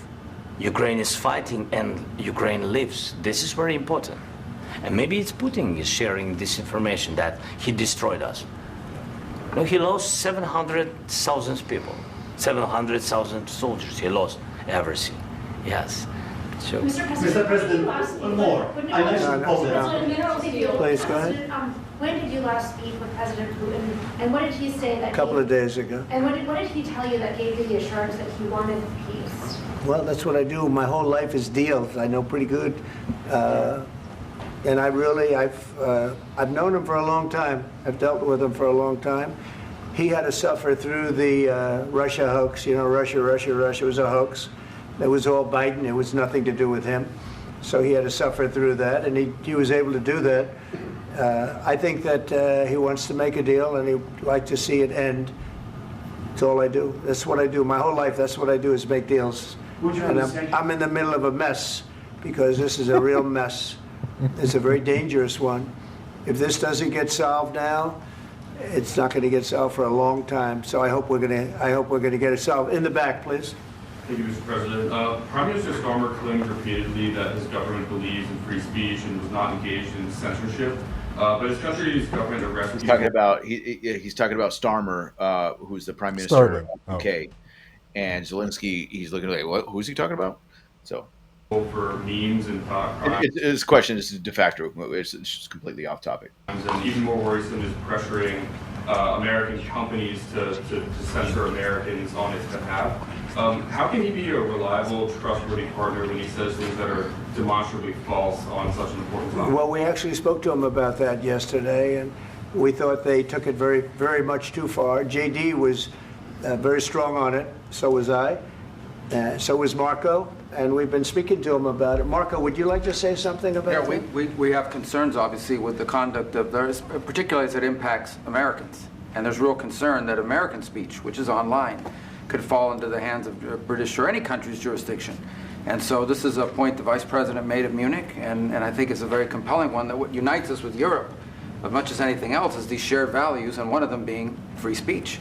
And so if Americans are threatened by it, we're going to need to take action in that regard. Mr. President. It's actually a very important question. We spoke about this in detail with the Prime Minister, the Foreign Secretary, and others at lunch yesterday. And I know that Secretary of Commerce Lutnick followed up in private meetings last night. This is really important. We believe Americans have the right to speak their mind, even if we in this room disagree with them. They have the right to speak their mind in the public square, which is often online these days. And we're going to defend that right as it pertains to American companies and American citizens vigorously if we have to. I do think that under the President's leadership, we're going to find common ground with our friends in the UK on this question, but it remains to be seen. The principle that will guide us is we believe in free speech in this country, and we'll fight for it for American citizens. Mr. President, on the deal, is there any other oil and gas component to the deal? Is it all critical? A little bit. We'll see. On LNG? But we're not really looking for that so much. We got a lot. We have more than anybody in the world, by far. So no, we're not talking about it too much, but a little bit. I think it affects also, but for the most part, no. And sir, is there any agreement from Ukraine to purchase U.S. LNG as part of the deal, or is that on the table at all? No, we don't need that. Mr. President, I just wanted to ask you about, you just mentioned that you'd spoken to Vladimir Putin a couple of days ago. Just to be clear, that's a new call, not the one that you... I've spoken to him on numerous occasions. Okay, and how was the latest call? What did you discuss? How did it go? Are you serious with that question? I am. I'd love to know. It went well. I think we're going to have a deal. On the minerals deal, Mr. President, some of those minerals are in the east of Ukraine, not far from the front lines and in areas that Russia has occupied. Will you direct President Putin to withdraw his forces from those areas if there's U.S. interest? Well, we'll take a look at the time. We have a lot of area. It's a very big area we're talking about, so we'll take a look. I'll study that and I'll see. And who would protect those minerals if they are U.S. interests? Would that be Ukrainian forces? They'll be protected. European The agreement forces? will protect them. U.S. The forces? agreement, yeah, we're signing an agreement. Right, but what if Russia tries to invade or there's Russian aggression in those spots? I just told you, I don't think that's going to happen. And if that were going to happen, I wouldn't make a deal. If I thought that was going to happen, I wouldn't make a deal. Some people may wonder why. You know, they ought to focus on CNN on survival, not It's Caitlin again. ridiculous questions. What's that? That's just Caitlin again from CNN. You know that Yeah. woman we should pray for. Focus on surviving, because CNN's got such low ratings. I don't think they're going to survive. Let's go. Please, One go. more. I already mentioned Poland.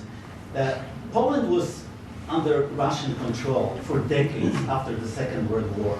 When I was a kid, I looked at the United States not only as a most powerful country, richest country in the world, the country that has great music, great movies, great muscle cars, but also as a force for good. And now I'm talking with my friends in Poland, and they are worried that you align yourself too much with Putin. What's your message for them? Well, if I didn't align myself with both of them, you'd never have a deal. You want me to say really terrible things about Putin and then say, "Hi, Vladimir, how are we doing on the deal?" That doesn't work that way. I'm not aligned with Putin. I'm not aligned with anybody. I'm aligned with the United States of America and for the good of the world. I'm aligned with the world, and I want to get this thing over with. You see the hatred he's got for Putin. It's very tough for me to make a deal with that kind of hate. He's got tremendous hatred, and I understand that, but I can tell you the other side isn't exactly in love with, him either. So it's not a question of alignment. I'm aligned with the... I honestly, I didn't hear Zelensky communicating any hatred. I'm sure he does, and he says that they don't even respect us as a people. But I didn't see him saying or demonstrating to me how much he hates Putin or how much he hates the Ukraine. Did you? I mean, Russia. Did you? No. I mean, I think he was being very. I think he was being as diplomatic as he could. He didn't say that he hated anybody or to anything to that nature. But I think obviously that there probably is some type, and maybe it was one of those things that Donald Trump is just bringing out that is underlining, just like how we said that Putin or Zelensky wants American troops in Ukraine. It's an underlining thing that obviously he does. He didn't say it, and I said it, and I think that's kind of similar. Trump is Zelensky didn't say it, but Trump obviously is spilling the beans on that. But I mean, at the same time, he's getting ready to say that Putin doesn't like him either, and that's just the truth. The world. I want to get the thing set. I'm aligned with Europe. I want to see if we can get this thing done. You want me to be tough? I could be tougher than any human being you've ever seen. I'd be so tough.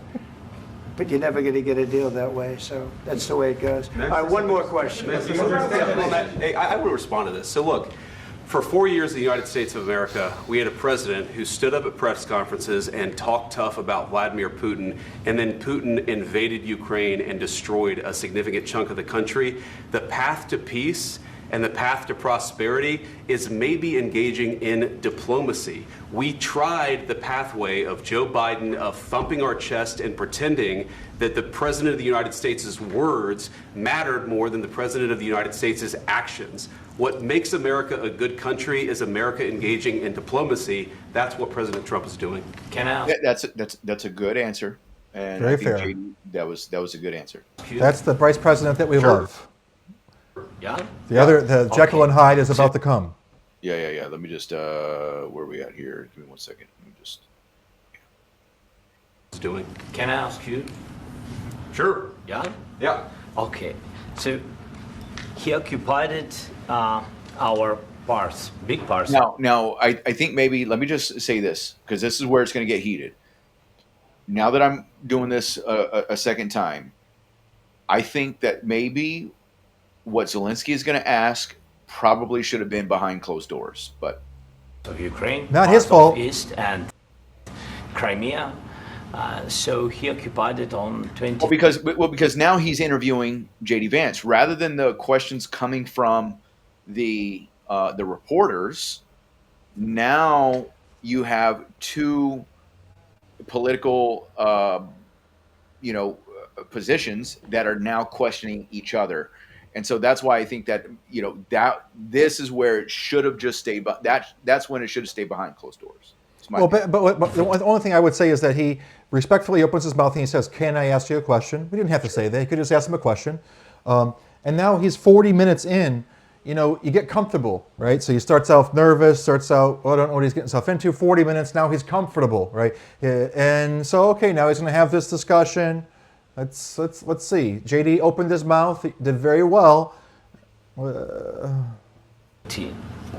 So during a lot of years, so I'm not speaking about just Biden, but those time was Obama, then President Obama, then President Trump, then President Biden, now the President Trump, and God bless, now President Trump will stop him.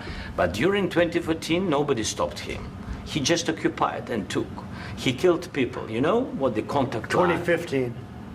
2014 2014. and 2015. 2014. Yeah. So I was not here. Yeah, but that's exactly right. Yes, but during 2014 till 2022, the situation the same. The people have been dying on the contact line. Nobody stopped him. You know that we had conversations with him, a lot of conversation, my bilateral conversation, and we signed with him. Me, like a new president, in 2019, I signed with him the deal. I signed with him, Macron and Merkel. We signed ceasefire. All of them told me that he will never go. We signed with him with gas contract. Yes, but after that, he broken this ceasefire. He killed our people, and he didn't exchange prisoners. We signed the exchange of prisoners. Okay, but pause he it. didn't do it. So as a sidebar, now what we have to do is we need to go back and we need to see what is Putin's, I don't have a memory of this right now, but what is Putin's side of that story, okay? Well, what is the reason why they didn't continue in the ceasefire? I tend to recall him articulating a reason why the ceasefire was broken, but we should do that at a later time.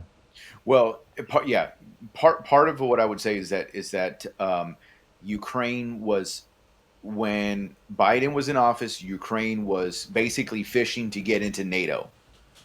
Right? He was like, "Well, we got to get into NATO. Now's got to be the time because, and so why does Ukraine want in NATO? Because well, number one, I believe it's a globalist agenda, but beneath the surface. But on the surface level, is that if he gets into NATO, he's going to have the backing of NATO, which is mostly the United States. What kind of diplomacy, JD, you are speaking about? What do you mean?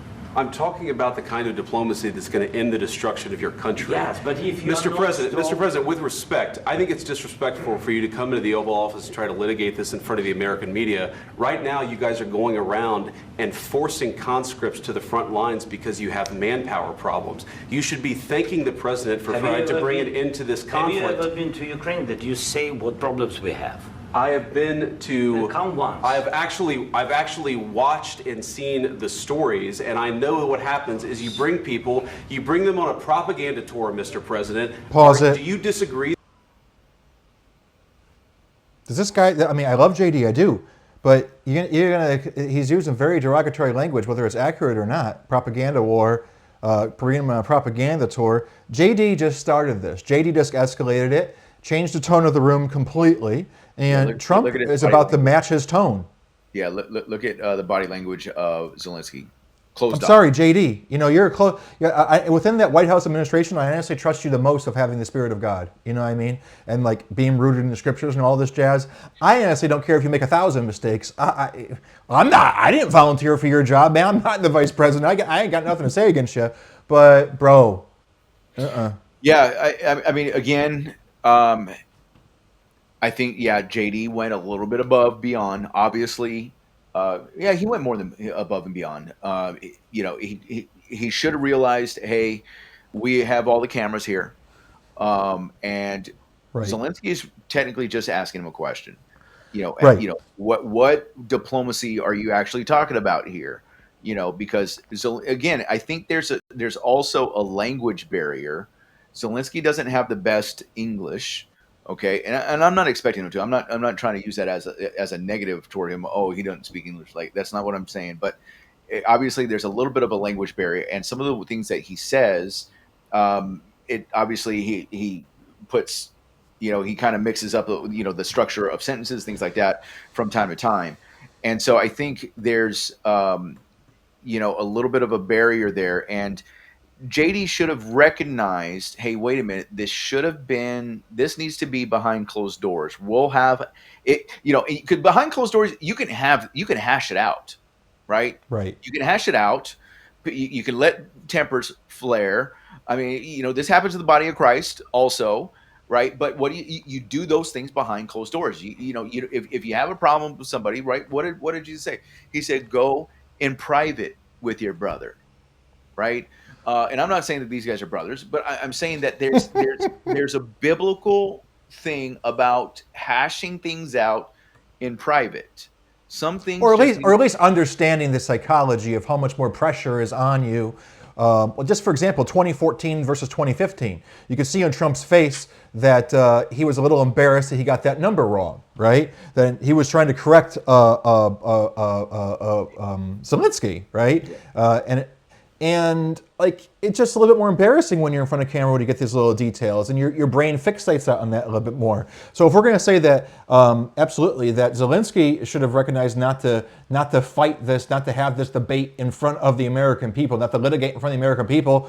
What do you think they're in? It's no holds bar. Anybody could have asked any question. They're asking him why he's not wearing a suit inside the room, right? So I really don't think that JD has eloquent and so masterful. When JD came onto the scene, again, I'm not really upset with JD. It's just that I'm not going to lose track of right and wrong within these narratives in terms of what I think. And it's not that big of a deal because people are allowed to make mistakes, but I didn't even know JD's name from a hole in the wall when he got nominated. And he so wildly impressed me with his masterful handling of situations just like these with the mainstream media in very contentious situations. So in this case, though, this one he missed the mark a little bit. And he knows Trump's personality, right? So, like, it's almost like if I know what's going to set you off, right? And if I start talking about your wife or something, isn't that going to really get you upset with me? You know what I mean? You know, and like, not that I would, of course, but I'm just saying, like, you know somebody. So, like, let's say Pastor David, you know, it's like, I want to keep Pastor David when I'm hanging out with him in a good mood, you know, so that he can preach to people and so that he can be his best person. You know what I mean? I don't want to be my negative self around him or something like that. I want to create an environment to allow him to shine, right? So that's what the vice president should be doing, and knowing that the president the most, he should be curating an environment that allows the president, the McDonald's president, the garbage man president to shine in order to cause be the peacemaker and not be facilitating destruction and chaos and arguments. And what we're about to see from my position, right, is JD having the temper tantrum, right? JD is the one saying, well, what, did you say thank you? Did you ever say thank you? Did you say thank you? Okay, first time I've ever seen JD, in my opinion, be so stupid. Yeah, and let me just say this too, because nobody was saying anything until Marco Rubio, right, the Secretary of State, got involved, and there was a question that was asked that Marco Rubio was asking, and he brought up J.D. Vance's name, talking about what we talked about. We actually had that live stream. Go check it out, where we talked about J.D. Vance in Munich at the security conference, right, and how he basically rebuked all the globalists and the globalist agenda to their face, to his credit.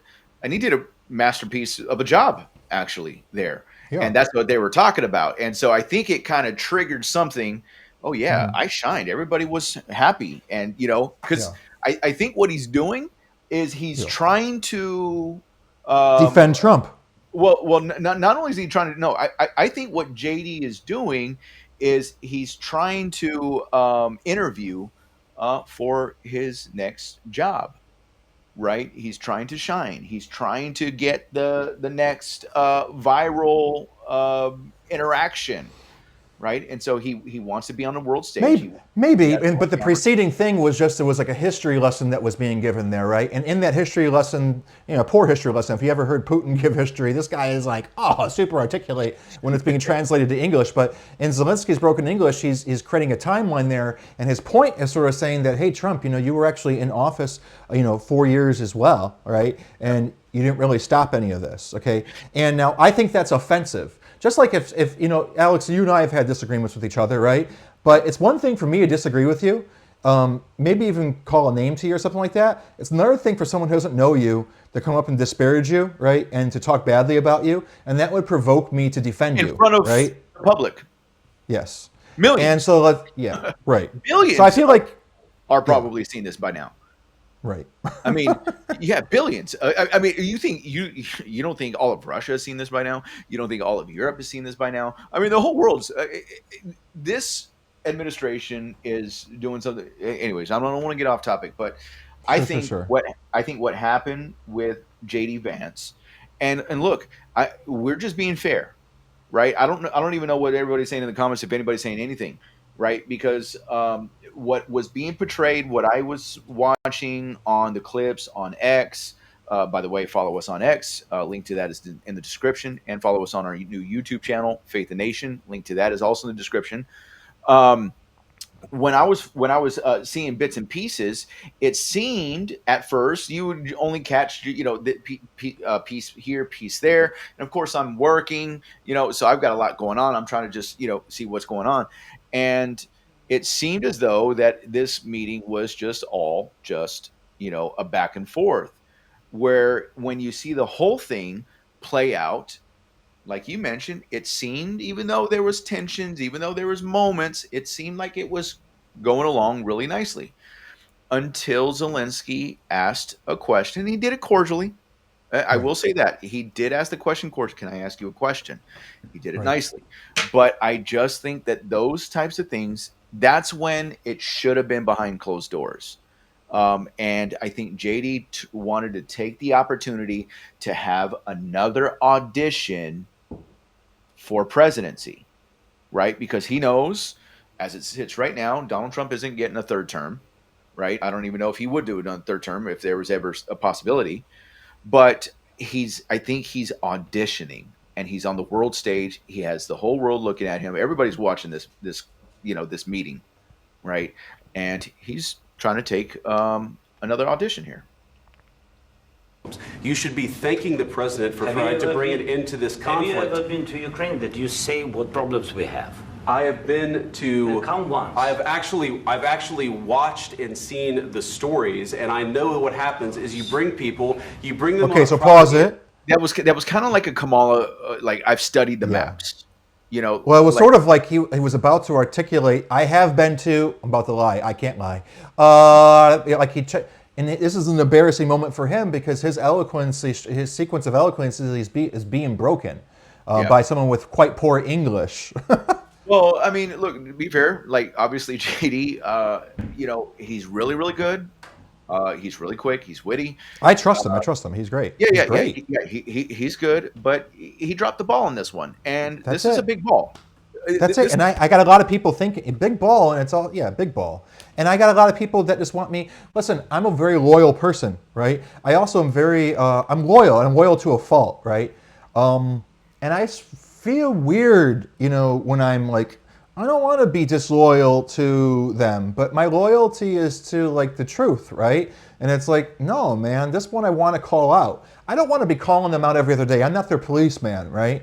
But it's almost like I have friends on the left, or acquaintances on the left that I'm trying to earn their respect, right? And I can't accidentally be wrong in my opinions and just say I agree with something when I don't. I don't think that's going to help me to win them over, right? And I literally got like my feeds blowing up just because I'm saying that I think JD was in the wrong. What I mean? We have an obligation to bring the truth, no matter where the truth is. Okay, yeah, a lot of the truth that's taking place is on the right, is with the Republicans. A lot of truth in the Trump administration, the Trump agenda, the MAGA, whatever you want to call it, right? They're praying before they eat. They're praying before their meetings.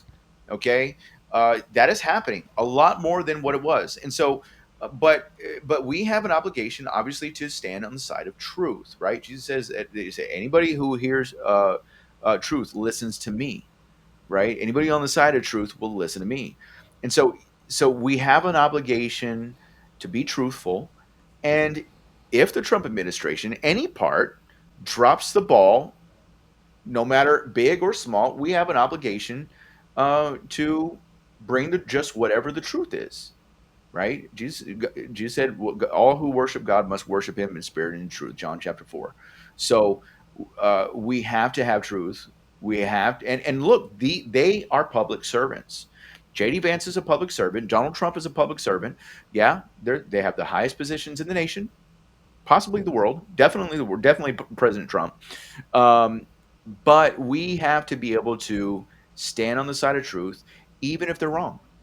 And what's cool is we've seen that they've welcomed our voice. I'm not saying they're going to watch this video or anything or see my tweet, but like, people didn't get into the cabinet position, or they were moved from Trump's eyes because of what our feedback was. So I almost want to just give them that constructive criticism, and hope that everyone gives them constructive criticism because we're on this team, right?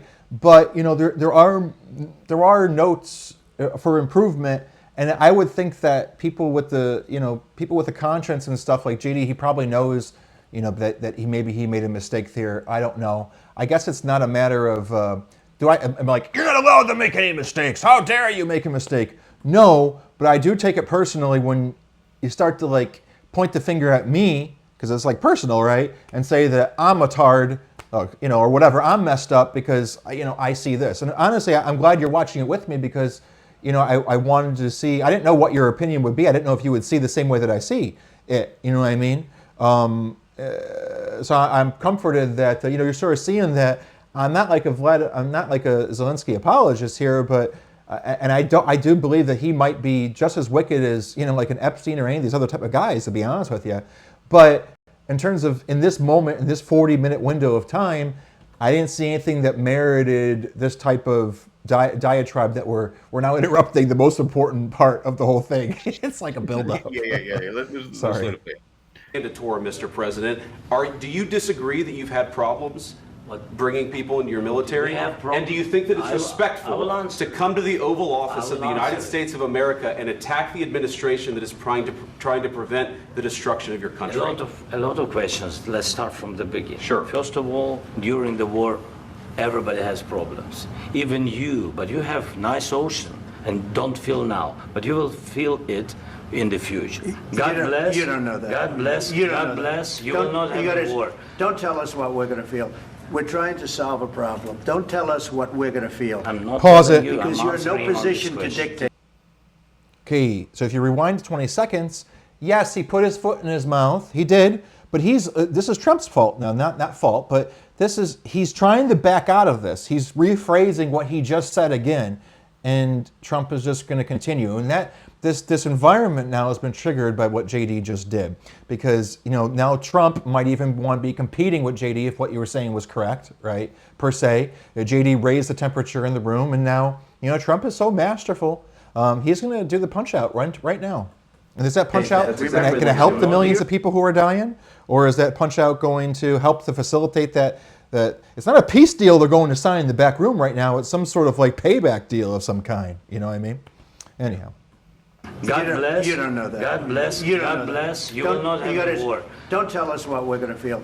We're trying to solve a problem. Don't tell us what we're going to feel. I'm not telling you. Because I'm you're in no answering on this position to question. dictate that. That's Remember exactly what this. you're doing. You're in no position to dictate what we're going to feel. You We're going to feel very you will good. feel influenced. We're going to feel very I'm good and telling very you. strong. You will feel feel influence. He just Right now, clarified, not you a- will feel influence, right? He might have Very meant to say something different, but he then just reclarified, you will feel influence, right? Is he not allowed to misspeak, to say something? And now Trump's going to continue this diatribe, right? Because JD just opened up the gauntlet for Trump's irritation. Now not in a very good position. You've allowed From the yourself very- to be in a from very the very bad position, beginning and he of the happens war. to be right about From the it. very beginning of the war. You're not Mr. in a good Brown, position. I You was don't have the cards right now. With us, you start having not playing cards. But cards. right now, you I'm don't. very You're playing serious, cards. Mr. President. You're I'm playing very cards. serious. You're I'm gambling the president lives in of war. millions of people. You think- You're gambling with World War What do you- III. what do you think You're about- gambling with what do you World think War about? III. And Yeah. what you're doing is very disrespectful See, now what he's doing to the country, is he's- this country. The whole time as Trump's been sitting there biting his tongue, right? Because no, it's not going to be about security sanctions. No, you're a puppet that we pumped you up. Nope, you're just going to back off of this war. It's over, right? And now everything that he's been thinking inside of his head, he's now unleashing. It was right? supposed to be behind closed doors. And I think a good brother, is just supposed to shepherd and know your brother very well and not become a stumbling block for your brother, not encouraging him, to go into this and to change the environment, all of the jovialness has been sucked out of the room and replaced with this tension. And that's it. JD did it. It was supposed. This was going to happen. This was going to happen if obviously Zelensky is set. He's dead set on his what he wants, and maybe because he was pumped up by Europe and NATO to say, hey, we got your back. We're NATO. We got your back. We're going to help you. Be strong with Trump. We need you to go be strong with Trump, right?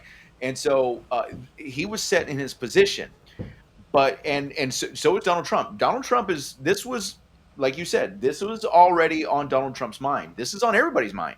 I mean, I said it when in the beginning when Donald Trump was elected. I said, this is what he's going to do. He's going to go to Vladimir Zelensky. He's going to say, hey, we're not going to fund you anymore.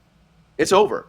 Okay, Putin, I'm going to let him do whatever he wants to do because I'm not funding him. He's going to be able to do it, and we're going to step away. You need to end this war, and then he's going to go to Putin and he's going to say, "Hey, we're backing him up unless you back up. Let's make a peace deal, right?" And so he was going to play both sides so that this way he can create a peace deal, and that gives us leverage. You see, like I'm just trying to pondering because I don't want us to make a deal to get those mineral rights to continue pumping money into Ukraine, right? I want us to acknowledge that we started this and we're going to stop it, right?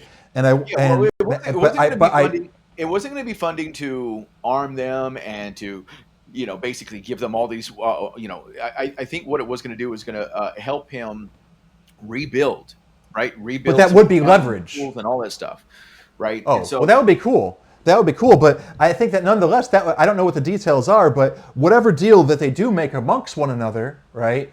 If it did involve the continuing of financing wars, militaries, drones, etc., right? Even though I'm not down with that, right? Just like, and sometimes I'm not really totally down with tariff conversations, but when it's being used as leverage to now well, get Putin yeah, to you back can't. down, I'm okay with that. Yeah, I mean, look, the United States, they can't.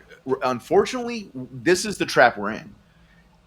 In order for Donald Trump to be able to make a deal, technically he can't. Well, he can, but right now, if he just stops funding, if he stops helping Zelensky defend Ukraine or continue with his war, if he stops now, then there's no leverage against Putin, right, to make this deal. So he's kind of caught between a rock and a hard place, and What do he's we want, though? What do we want? I mean, to be honest, I don't want to pretend like I'm sort of geopolitical strategist, and I like to say I don't know. But I think the God honest truth is, yeah, I want not another dollar to be happened. I want us to be transparent and public that what role that we played. I want us to admit what the United States government has done as this proxy war. I want us to say sorry to the war. I want to say that we're responsible in part, right? But at the same time, I want us to maintain some sort of strength position because I don't know anything about Zelensky except for that. What's that quote that I always end up misquoting? The quote is the quote was. The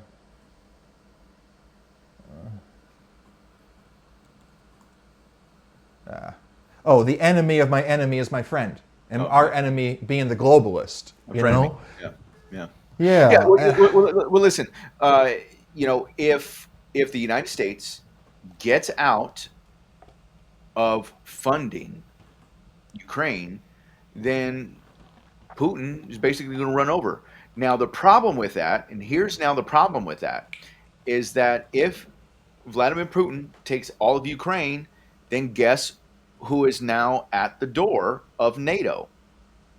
See, the only country right now that is stopping a NATO bordering country with Russia is Ukraine. That's what's stopping right now. Okay, and so if Russia moves any further, then we have. But it's all of the world against the globalists now. My understanding of it, and I could be naive, look at it from this worldview, but because the globalists have taken this position, we've had this retaliation against them. When I was talking about the globalists, the only person who even used that terminology was like Alex Jones and our side of the New World Order understanding. Trump is the one who brought a very clear understanding of our foreign policy and the directives of the Council on Foreign Relations and the role that all these think tanks have done in order to establish what they call world governance, predecessor to world government. But for me, what I want to see more than anything else is this war against the globalists. And because this war against the globalists has taken place, anyone who's against the globalists is now your friend and now your ally, right? So what is so wrong, unless we greatly fear Russia for some reason that I didn't know. I know we did during the Cold War in the 40s and the 50s when we started this. I know all of our television shows nowadays, the terrorists are always the Russians now or the right-wing Republicans.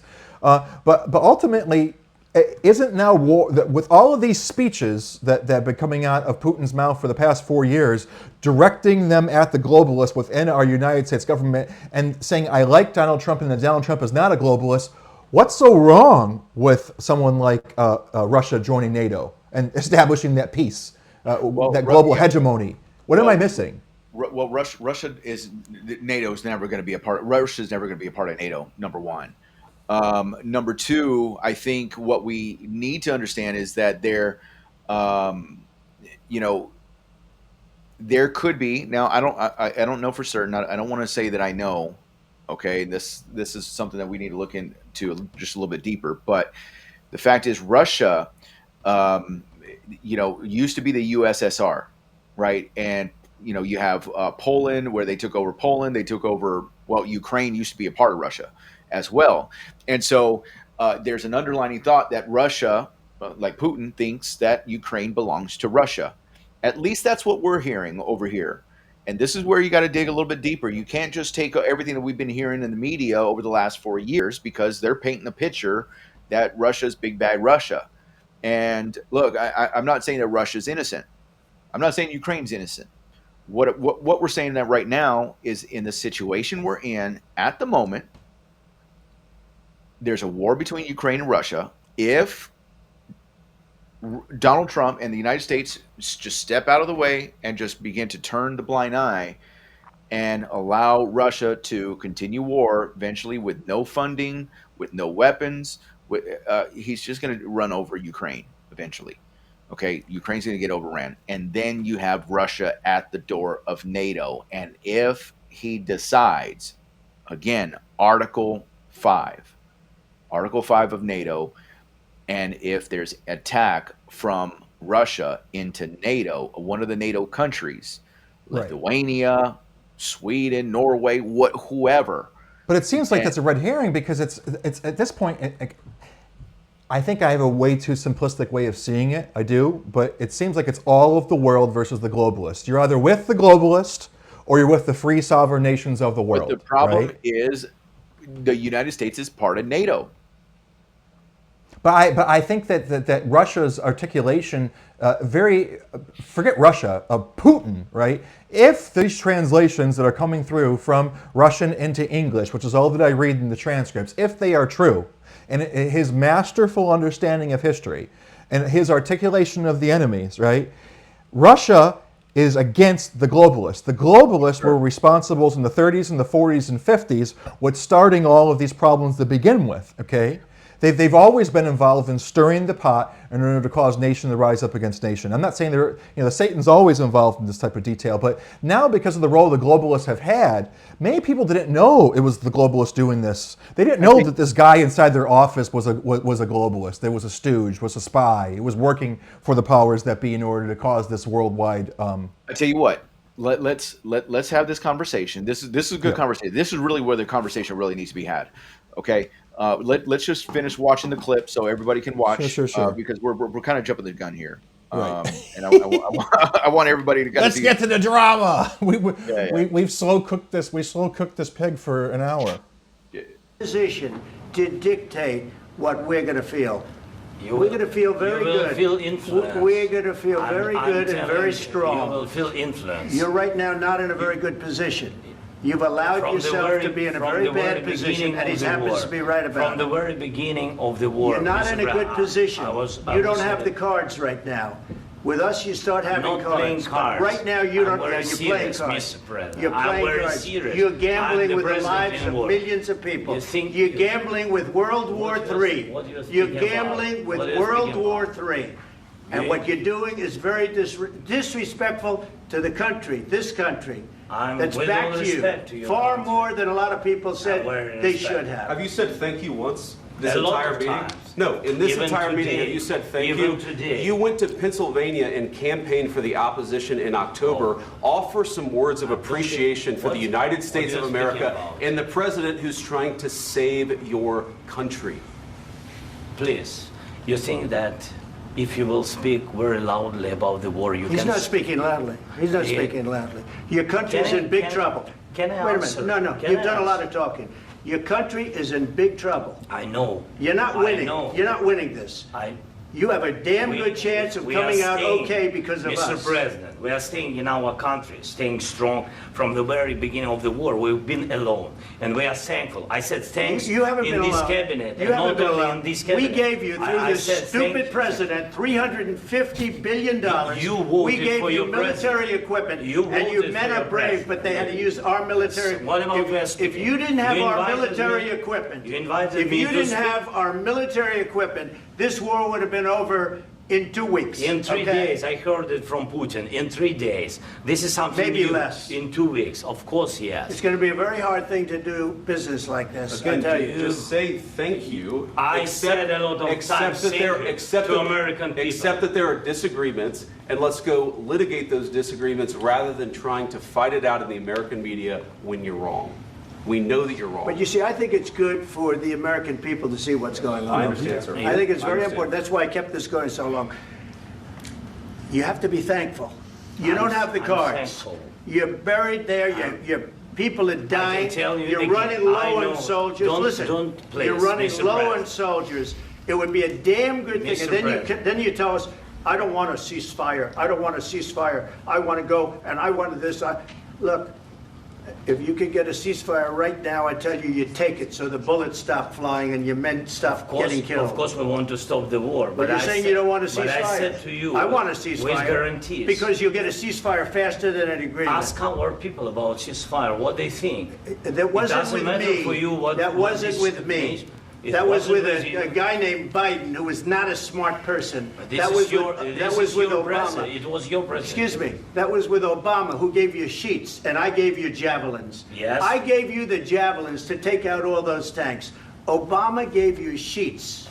In fact, the statement is Obama gave sheets and Trump gave javelins.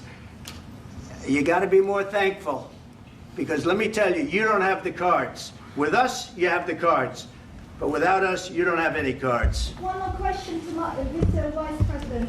I'm sorry. It's going to be a tough deal to make, Um, because the attitudes have to change. What if Russia breaks ceasefire? What if Russia breaks peace talks? What do you do then? I understand that it's a heated conversation right now. What are you saying? What She's if asking, what if Russia Putin breaks the breaks ceasefire? What if anything? What if a bomb drops on your head right now? But they have Okay? What if they broke it? I don't know. They broke it with Biden because Biden, they didn't respect him. They didn't respect Obama. They respect me. Let me tell you, Putin went through a hell of a lot with me. He went through a phony witch hunt where they used him and Russia. Russia. You ever hear of that deal? That was a phony Hunter Biden, Joe Biden scam. Hillary Clinton, Shifty Adam Schiff. It was a Democrat Go ahead and pause it for a scam. second because I'm going to forget. Actually, I already forgot. I was holding on to something that whole time. All right, go back to it. And he had to go through that. And he did go through it. We didn't end up in a war. And he went through it. He was accused of all that stuff. He had nothing to do with it. It came out of Hunter Biden's bathroom. Oh, I remember. So what we can see clearly from this is it's the person that's not agreeing is Zelensky. So behind the closed door and the closed door conversation, Zelensky is the reason why there isn't a ceasefire. Zelensky is thinks that he's holding some cards. Zelensky is the one, Putin's offered something and Zelensky's saying, no, you have to do this. And this frustration is coming about because Zelensky is sitting there pretending like he's not a puppet, like he has a decision to be made, like he's appropriately representing the people.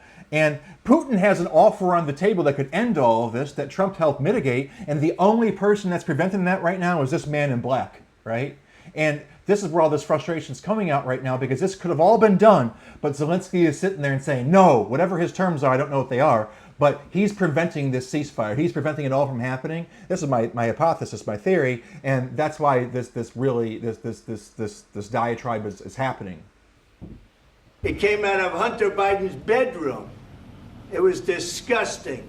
And then they said, oh, the laptop from hell was made by Russia. The 51 agents. The whole thing was a scam. And he had to put up with that. He was being accused of all that stuff. All I can say is this. He might have broken deals with Obama and Bush, and he might have broken them with Biden. He did, maybe. Maybe he didn't. I don't know what happened. But he didn't break them with me. He wants to make a deal. I don't know if you can make a deal. The problem is, I've empowered you to be a tough guy. And I don't think you'd be a tough guy without the United States. And your people are very brave. But you're either going to make a deal or we're out. And if we're out, you'll fight it out. I don't think it's going to be pretty, but you'll fight it out. But you don't have the cards. But once we sign that deal, you're in a much better position. But you're not acting at all thankful. And that's not a nice thing. I'll be honest, that's not a nice thing. All right, I think we've seen enough. What do you think? Huh? This is going to be great television, I will say that. Thank you, President We'll see what we can do about putting thank you for the interview. So again, what we were talking about, where I said, this is what we need to talk about. The fact is that what happens next? Donald Trump said, that we're out, right? That if we don't make a deal, we're out. The United States is out. And I think that's now going to be the leverage. Okay. Now, what's going to happen, I think, is Zelensky is going to go back to Europe, right? He's going to go back to the European nations, NATO. And obviously, everybody knows exactly what happened. And there's going to be a discussion there as far as I don't know. I don't know how NATO's going to fund them or keep them in this war, but that's their goal, right? And I think what Trump is going to have to do is he's going to have to go to NATO and tell NATO either you force Zelensky to make the deal or I'm out of NATO. I think that's what's going to have to happen. Me personally, I don't know. I'm just speaking in order to keep the pressure and to keep the leverage on Zelensky to force this deal. But you can tell Zelensky doesn't want peace. I mean, it doesn't seem like he wants to make this deal.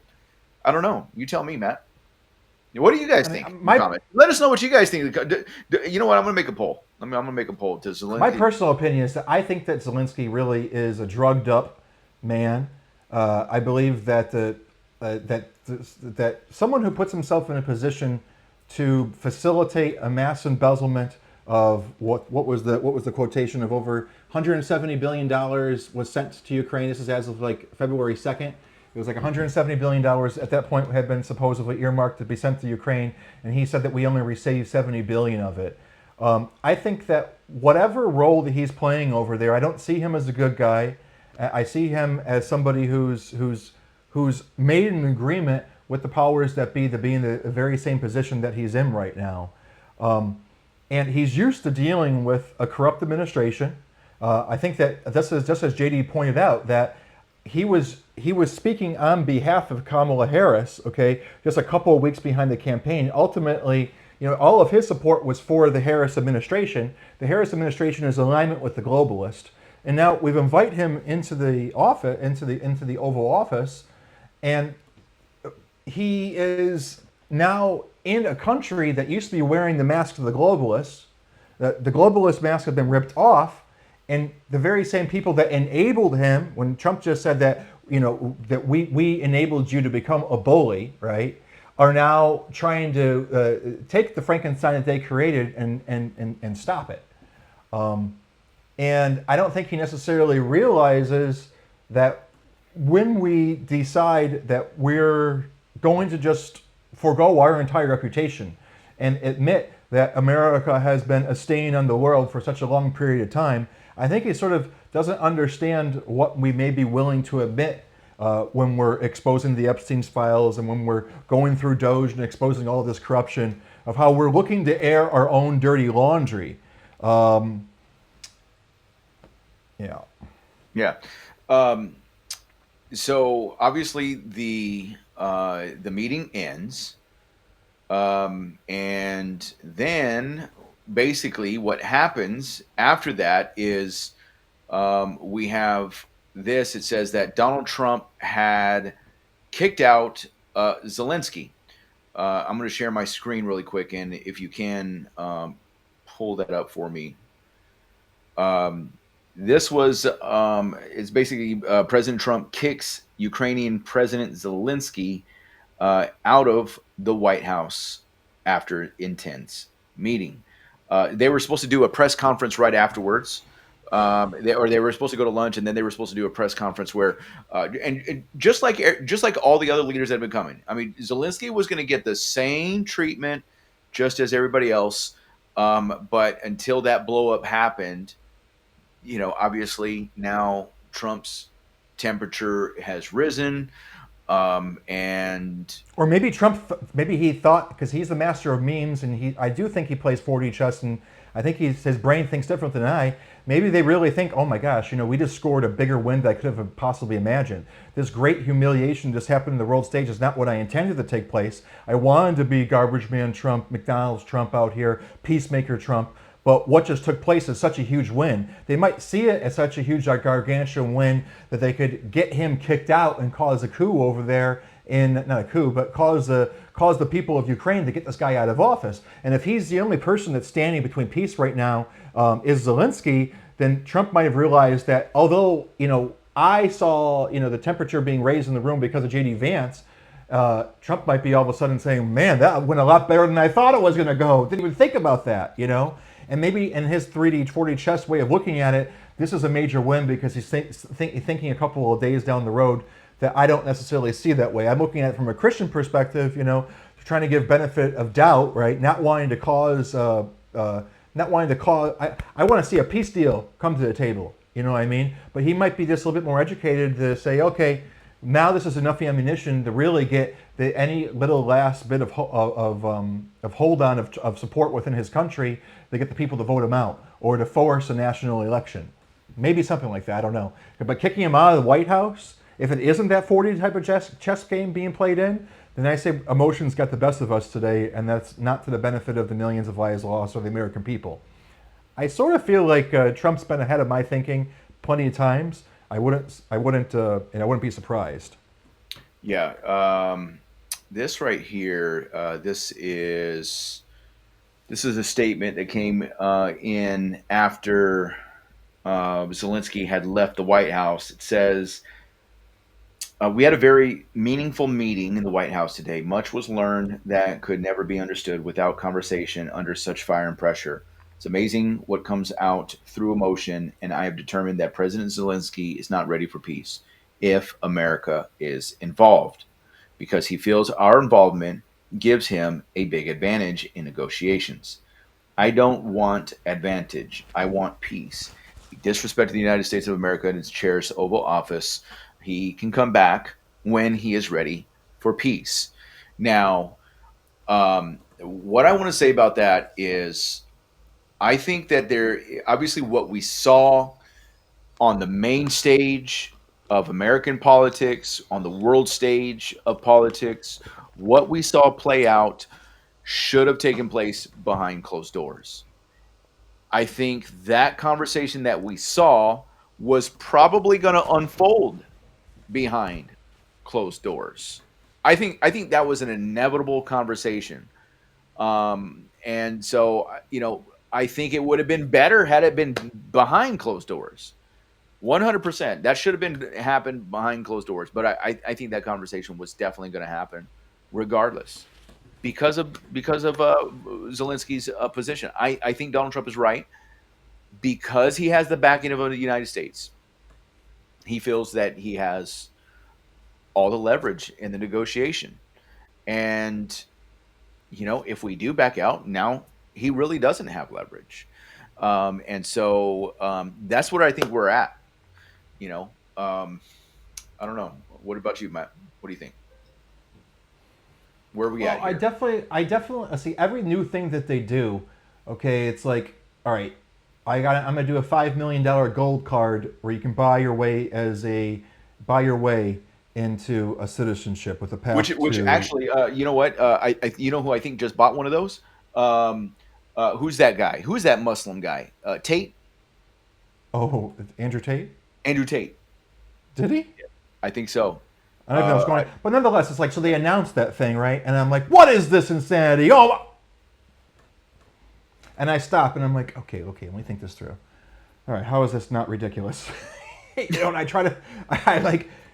I recognize they're like pioneering things. So like when he started doing the tariff stuff, I'm like, my mind went towards what everyone else would think naturally. That's just going to be a tax on us. I import stuff from China. You know what I mean? The MP3 players with the Bible that I give to people come from China. You know what I mean? But then I got to stop and think, let me think about this. Because the way I think about it, and I come up, I don't know if it's the Lord, I don't know what it is in my devil's advocate I'm playing in my mind, but I come up with, okay, they're doing something new here. They're pioneering. They're trying to come up with some new explanations, with some new things I haven't thought about before. The whole Gaza thing, right? My first need, what? It's like, what? Okay, calm down. Wait a second, Matt. And it's just like, all right, let me think this through. And they're doing such wild, innovative things that I have a respect for innovation. Okay, when it came to Doge and transparency, right? I never had to like, no, don't do that. Don't. Transparency is always the option. Anything to do with transparency, I'm like, give it to me, baby, right? I'm not even against electronic voting, for example. I'm actually for electronic voting because as a software developer, I know how to do it right. I can make an electronic voting system that would be more secure than any paper ballot in the country, right? And I know people know how to do that as well. But so anyhow, what reason I say this is him bringing this to the forefront of the American people is another experiment in his layers of transparency, right? And I'm tempted to give that the benefit of the doubt. Now, there's a lot at stake with everything we're dealing with right now. You know what I mean? When we're fighting for people's lives in this whole war, you know, honestly, I really don't have any physical emotions. I haven't felt like the way I should feel about all these lives that are being lost over there. I haven't shed a single tear, right? I have no, I don't want to be fake in what I'm saying here, but at the end of the day, this is, I don't know why it's not affecting me emotionally, but this is millions of people's lives being lost. And I don't want to play with fire for something like this. But if this guy is so like hard-headed, meaning Zelensky, that he's just not giving in and he wants these concessions that Putin's never going to give, maybe it is Trump's idea to bring him out in front of the cameras and embarrass him in front of everybody. Maybe this was a setup, you know, maybe, I don't know, maybe he's just a lot smarter than I am in terms of establishing the cards that he can play against him. Yeah, so obviously there's a lot of lives being lost. And look, obviously we have a big ocean between us. We have a continent in between us. And, you know, obviously we don't have family members. We don't have friends to know exactly what's going on or the people and the lives that are being affected. But there's definitely lives being affected. But this is bigger than that. There's a real possibility that NATO could get dragged in, and I think Trump is right that there could be a trigger for some type of world war, right? And so I think Trump is looking at the bigger picture here, and he's like, look, I want the killing to stop right where it's at. Let's just stop it here. There's no reason to take it any further. We can stop it. We can end it. Let's make a deal. And look, Zelensky, I think Trump was being very cordial, and even at the end, even though Trump was, JD, who said it? Somebody said it. JD, got it lit, and Trump put it out. Okay, yeah, Trump put out the fire, but I think that he was still even though he was heated, he was still somewhat political. He was still somewhat trying to implement diplomacy. And I think that eventually Ukraine will come back to the table. I do think that's going to happen because if we pull out, if what Trump is saying, or if it's not just if it's not just a negotiating deal, or it's not just a negotiating tool, by saying that America is going to pull out and he sticks to his guns, then yeah, you're going to have Zelensky with no leverage. And look, obviously we want to try to have a peace deal. We as Christians, we don't like war, especially a war that's tied to a globalist agenda, obviously. And so it's the furthest thing that we want to happen. And the problem is, look, I mean, it's the hearts of individuals, right? Hearts of the individuals got to get changed. People need to realize that they're under sin. They need to be regenerated by the power of the Holy Spirit, by believing the gospel of Jesus Christ. And but that's the only way that true peace is really going to come. I mean, there could be facades of peace here, a guise of peace with this, and it may happen. I'm hoping that it happens under Trump. And it's like strength. You're portraying strength, or is strength going to win it for you, or is humility going to win it for you? Honestly, in a Christian world, obviously you know which one you pick there. But in this world of politics, I don't know if I want him going with hyper humility. No, we want him to go with strength. I mean, we want a strong country. I also want some humility. So, I don't think that today was absolutely terrible, but I just know that unless Trump entered into that room with the intentions of stuff going this way, it didn't look like it was going this way at all, right? And it seems like it didn't have to happen. Maybe it works out for the best because this did happen. I don't know, right?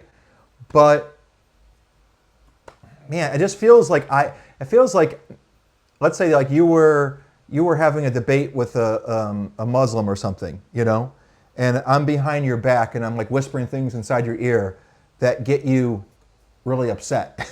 You know what I mean? Muhammad was a PDF file. Right. You know what I mean? And it's like, where is my motive at right now? You know what I mean? Am I trying to win that Muslim, or am I trying to get YouTube views? You know what I mean? And yeah, I just want to see. Like I said, who am I to say anything? I think what JD was doing, I think he was thinking he's in an audition right now. Yeah. I that's what I think. I think JD, or maybe they were in the back room and like this guy was such a hardhead and he wouldn't give in to nothing and he was insulting us, right? And he was like, you know, your administration put me in there to give me $70 billion. This was your idea to begin with, right? Okay. Or like maybe he expressed us an attitude before he walked into that room and then Trump decided to bring him out there, you know, and that's where this whole, because I don't really get where this whole argument comes. When did you thank us? When did you thank us? I mean, it really sounds quite childish. Did you thank us today? No, not before. Did you thank us today? In this session, while we've been here, when have you thanked the United States of America for helping you kill all these people? Yeah. Like I said, before we broke it up, though, what we were talking about, I was like, why? Again, my naivety. If my enemy is globalist, my enemy is Satanist, right? Anybody that is a globalist or a Satanist is my enemy, right? So if you come, if you are a bad government for 100 years, you killed a bunch of people, but then at the end you realize it was the globalists and the Satanists that coached you into doing this, and now you say, I'm against the globalists and the Satanists, right? You're now my friend. I now have peace with you, right? And we have a common enemy, right? So where's the reason for war? And where's the reason for disagreement? You know, why? Because we just don't want, we just have that fear of another global superpower existing in the world. I mean, I get that, but to me, a stronger enemy is someone who sees the enemy as the devil, right? Like, not somebody who has a philosophical difference, but like, if you articulate the enemy as being some sort of political force, but when you articulate the enemy as being Satan, you're my best friend. That's what they've done. Yeah. And you know, to Vincenzo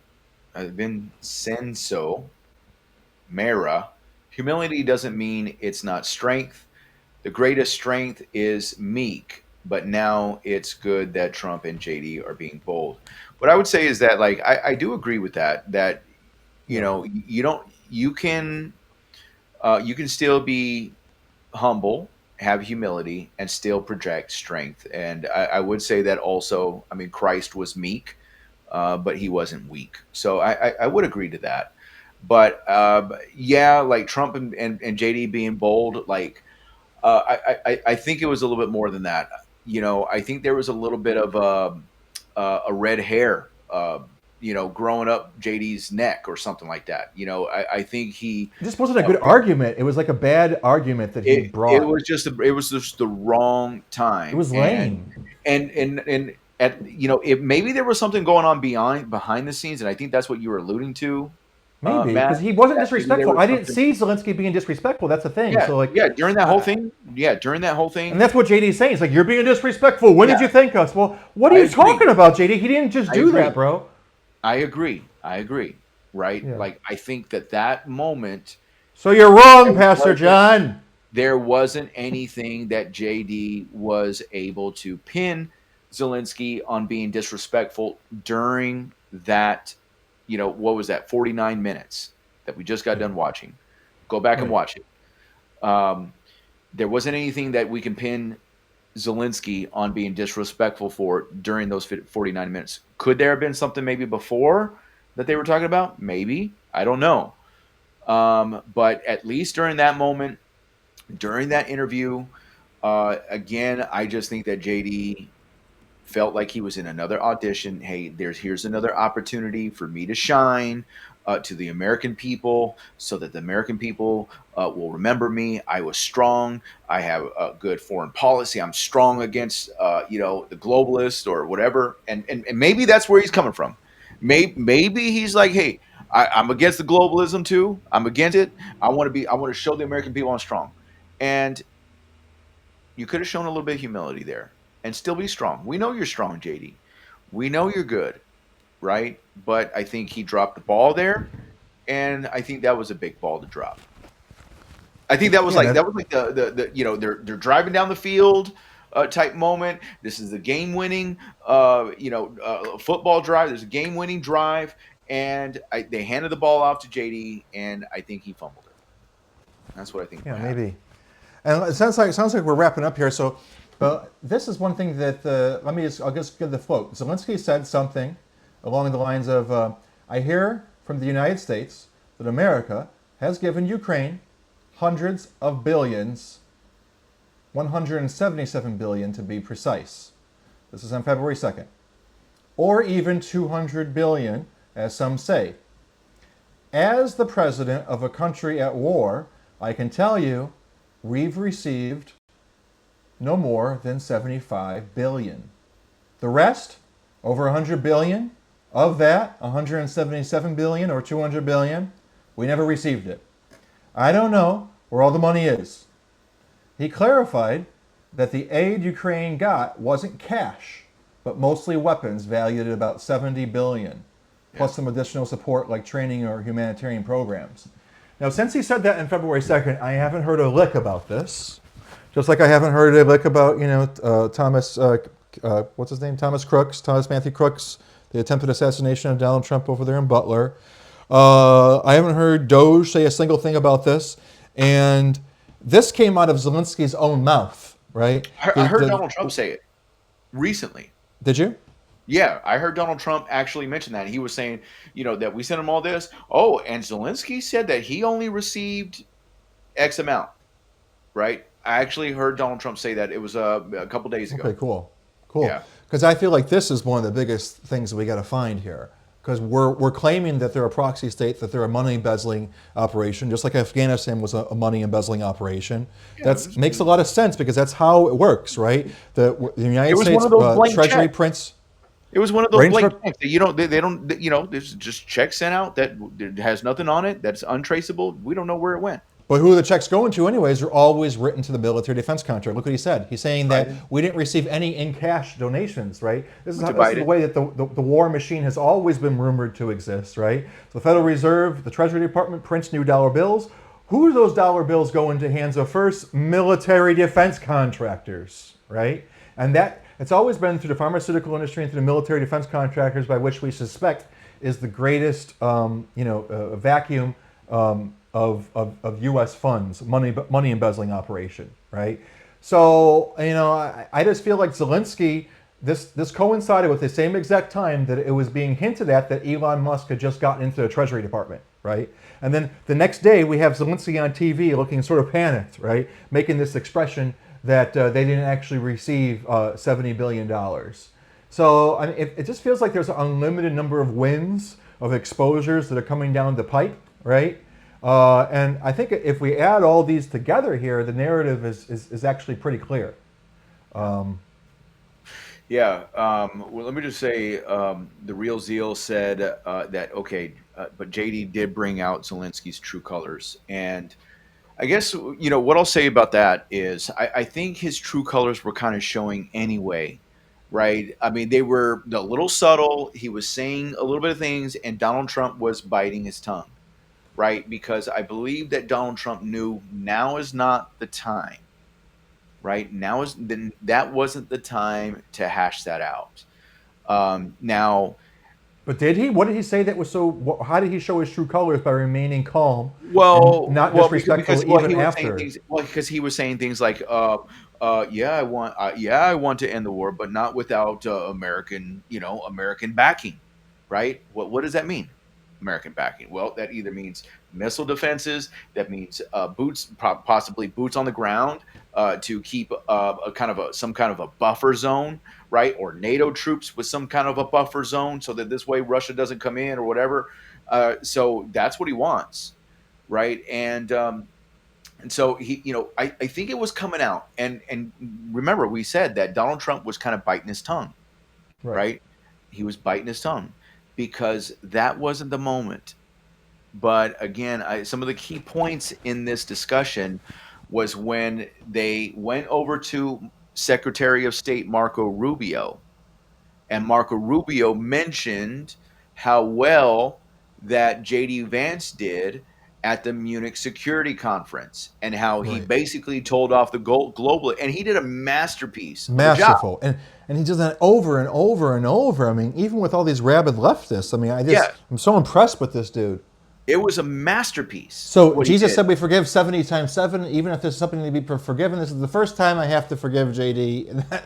It was, what he did in Munich was a masterpiece. Okay, but I think because he got propped up, it kind of started bubbling inside, and he's probably thinking, now's my chance to get in another one.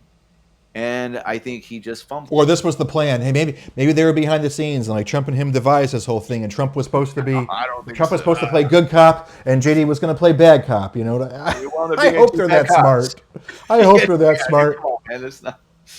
Listen, I can't operate a gun. I'm going to be useless in the end times. But I could be a military strategist like that. You know what I mean? So I could, if that's where your mindset is, and you have all the data and you have all the puzzle pieces, you know what you're dealing with. I could see something like that working potentially.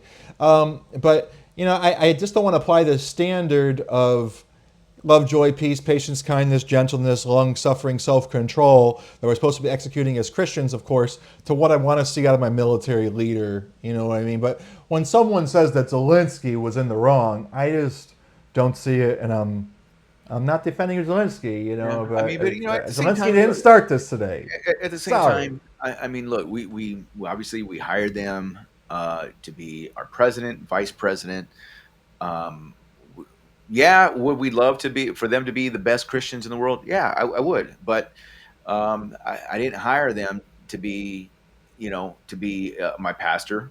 I say this all the time. I didn't hire them to be my spiritual standard for spirituality or anything like that. I didn't hire them to be my Jesus, right? I have Jesus for that. I have my own pastor. I have my own overseer, and we take our final authority from the Word of God. Are they going to make mistakes? Are we going to make mistakes? We're going to make mistakes, And do we forgive them? We forgive them, But I think we just have the duty. We have the duty to call it like we see it. I have the duty to tell you what I think is the truth and what happened. Am I a Trump supporter? 100%. Do I like JD Vance? Yes, I like JD Vance. Do I see him as an opportunity for him to be the next president of the United States? I do see that. And he's probably still sitting at that top position. But here's what I think you're going to get. You're going to get the far right, full extreme MAGA can do no wrong. Right. And they're going to see, oh man, JD Vance did great. And I think we have the duty to say, no, I think he didn't do great. I have a temptation, and that's why I agree as well, because I have a temptation to, I'm a little bit embarrassed just saying that I don't think he did great. Or I have a temptation to keep my mouth shut too. And I don't want to get in the habit of doing that. But I also don't want to be like, one day you're bad, one day you're good, one day you're bad. Who am I to be critiquing these people? You know what I mean? I guess what triggered me today was just that other people are trying to gaslight me and say Zelensky did something wrong. I don't see it. It's all, you want me to just cower and bend and pretend that I saw Zelensky do something wrong? As I'm analyzing this? No. I think what we're doing is we're keeping people accountable. I mean, and when I say we're keeping them accountable, obviously we're not saying that they're going to go watch our podcast, our 3-hour podcast that we have 23 people. We took a 49-minute. We should get an Oscar for what we've done today. We took 49 minutes and turned it into an hour and a half. Yeah. Brother Jonathan would not be pleased. Yeah. So I don't think that they're going to necessarily watch our video, right? Obviously. God, let's hope not. But. Hey, but all the videos are going to AI now. I mean, you know how many I've talked to Grok in the last couple of days, and it literally has a knowledge of videos I just saw in passing that I didn't even bookmark the video or save it, and I paraphrase what was inside the video spoken, and it's bringing up the post. Yeah. Crazy. AI is getting insane. Let me just finish my point. Thank you, Matt. It's okay. I forgive you. I don't even know what my point was, but oh, I did it again. Yeah. Anyways, look, I think again we have the duty and the responsibility to say if what they did was right, if we think that they could have done better. That is our job. They are serving us, and we have a job to keep them accountable. And so that's what we're going to do. We're going to call it like it is. We're going to call out truth on whatever side it's on. Okay, whoever is lining up with the truth, that's just where we're going to be, right? Because those are on the side of truth. Hear His voice, Jesus said. Maybe we just wanted to like show off and say, hey guys, we're not always agreeing with every word that comes out of Trump's mouth. We're not just apologists and yes men. No, look, everybody's going to talk about I think today's a big deal. Today's a pretty big deal. Everybody's talking about this, right? Everybody's talking about this, and I think there needs to be a voice that is aligning with the truth. Yeah. And that's where we want to be. That's the goal of Faith the Nation. But it irritated me today when I made my post and a bunch of my leftist friends liked it. I'm like, oh no. Literally, I like post something about. Well, JD, they're gonna I like don't think anything. They're gonna like it. They're gonna like anything, whether if it's criticizing. I know it makes me feel like a traitor, though. It's fine. I'm like, don't you like my post?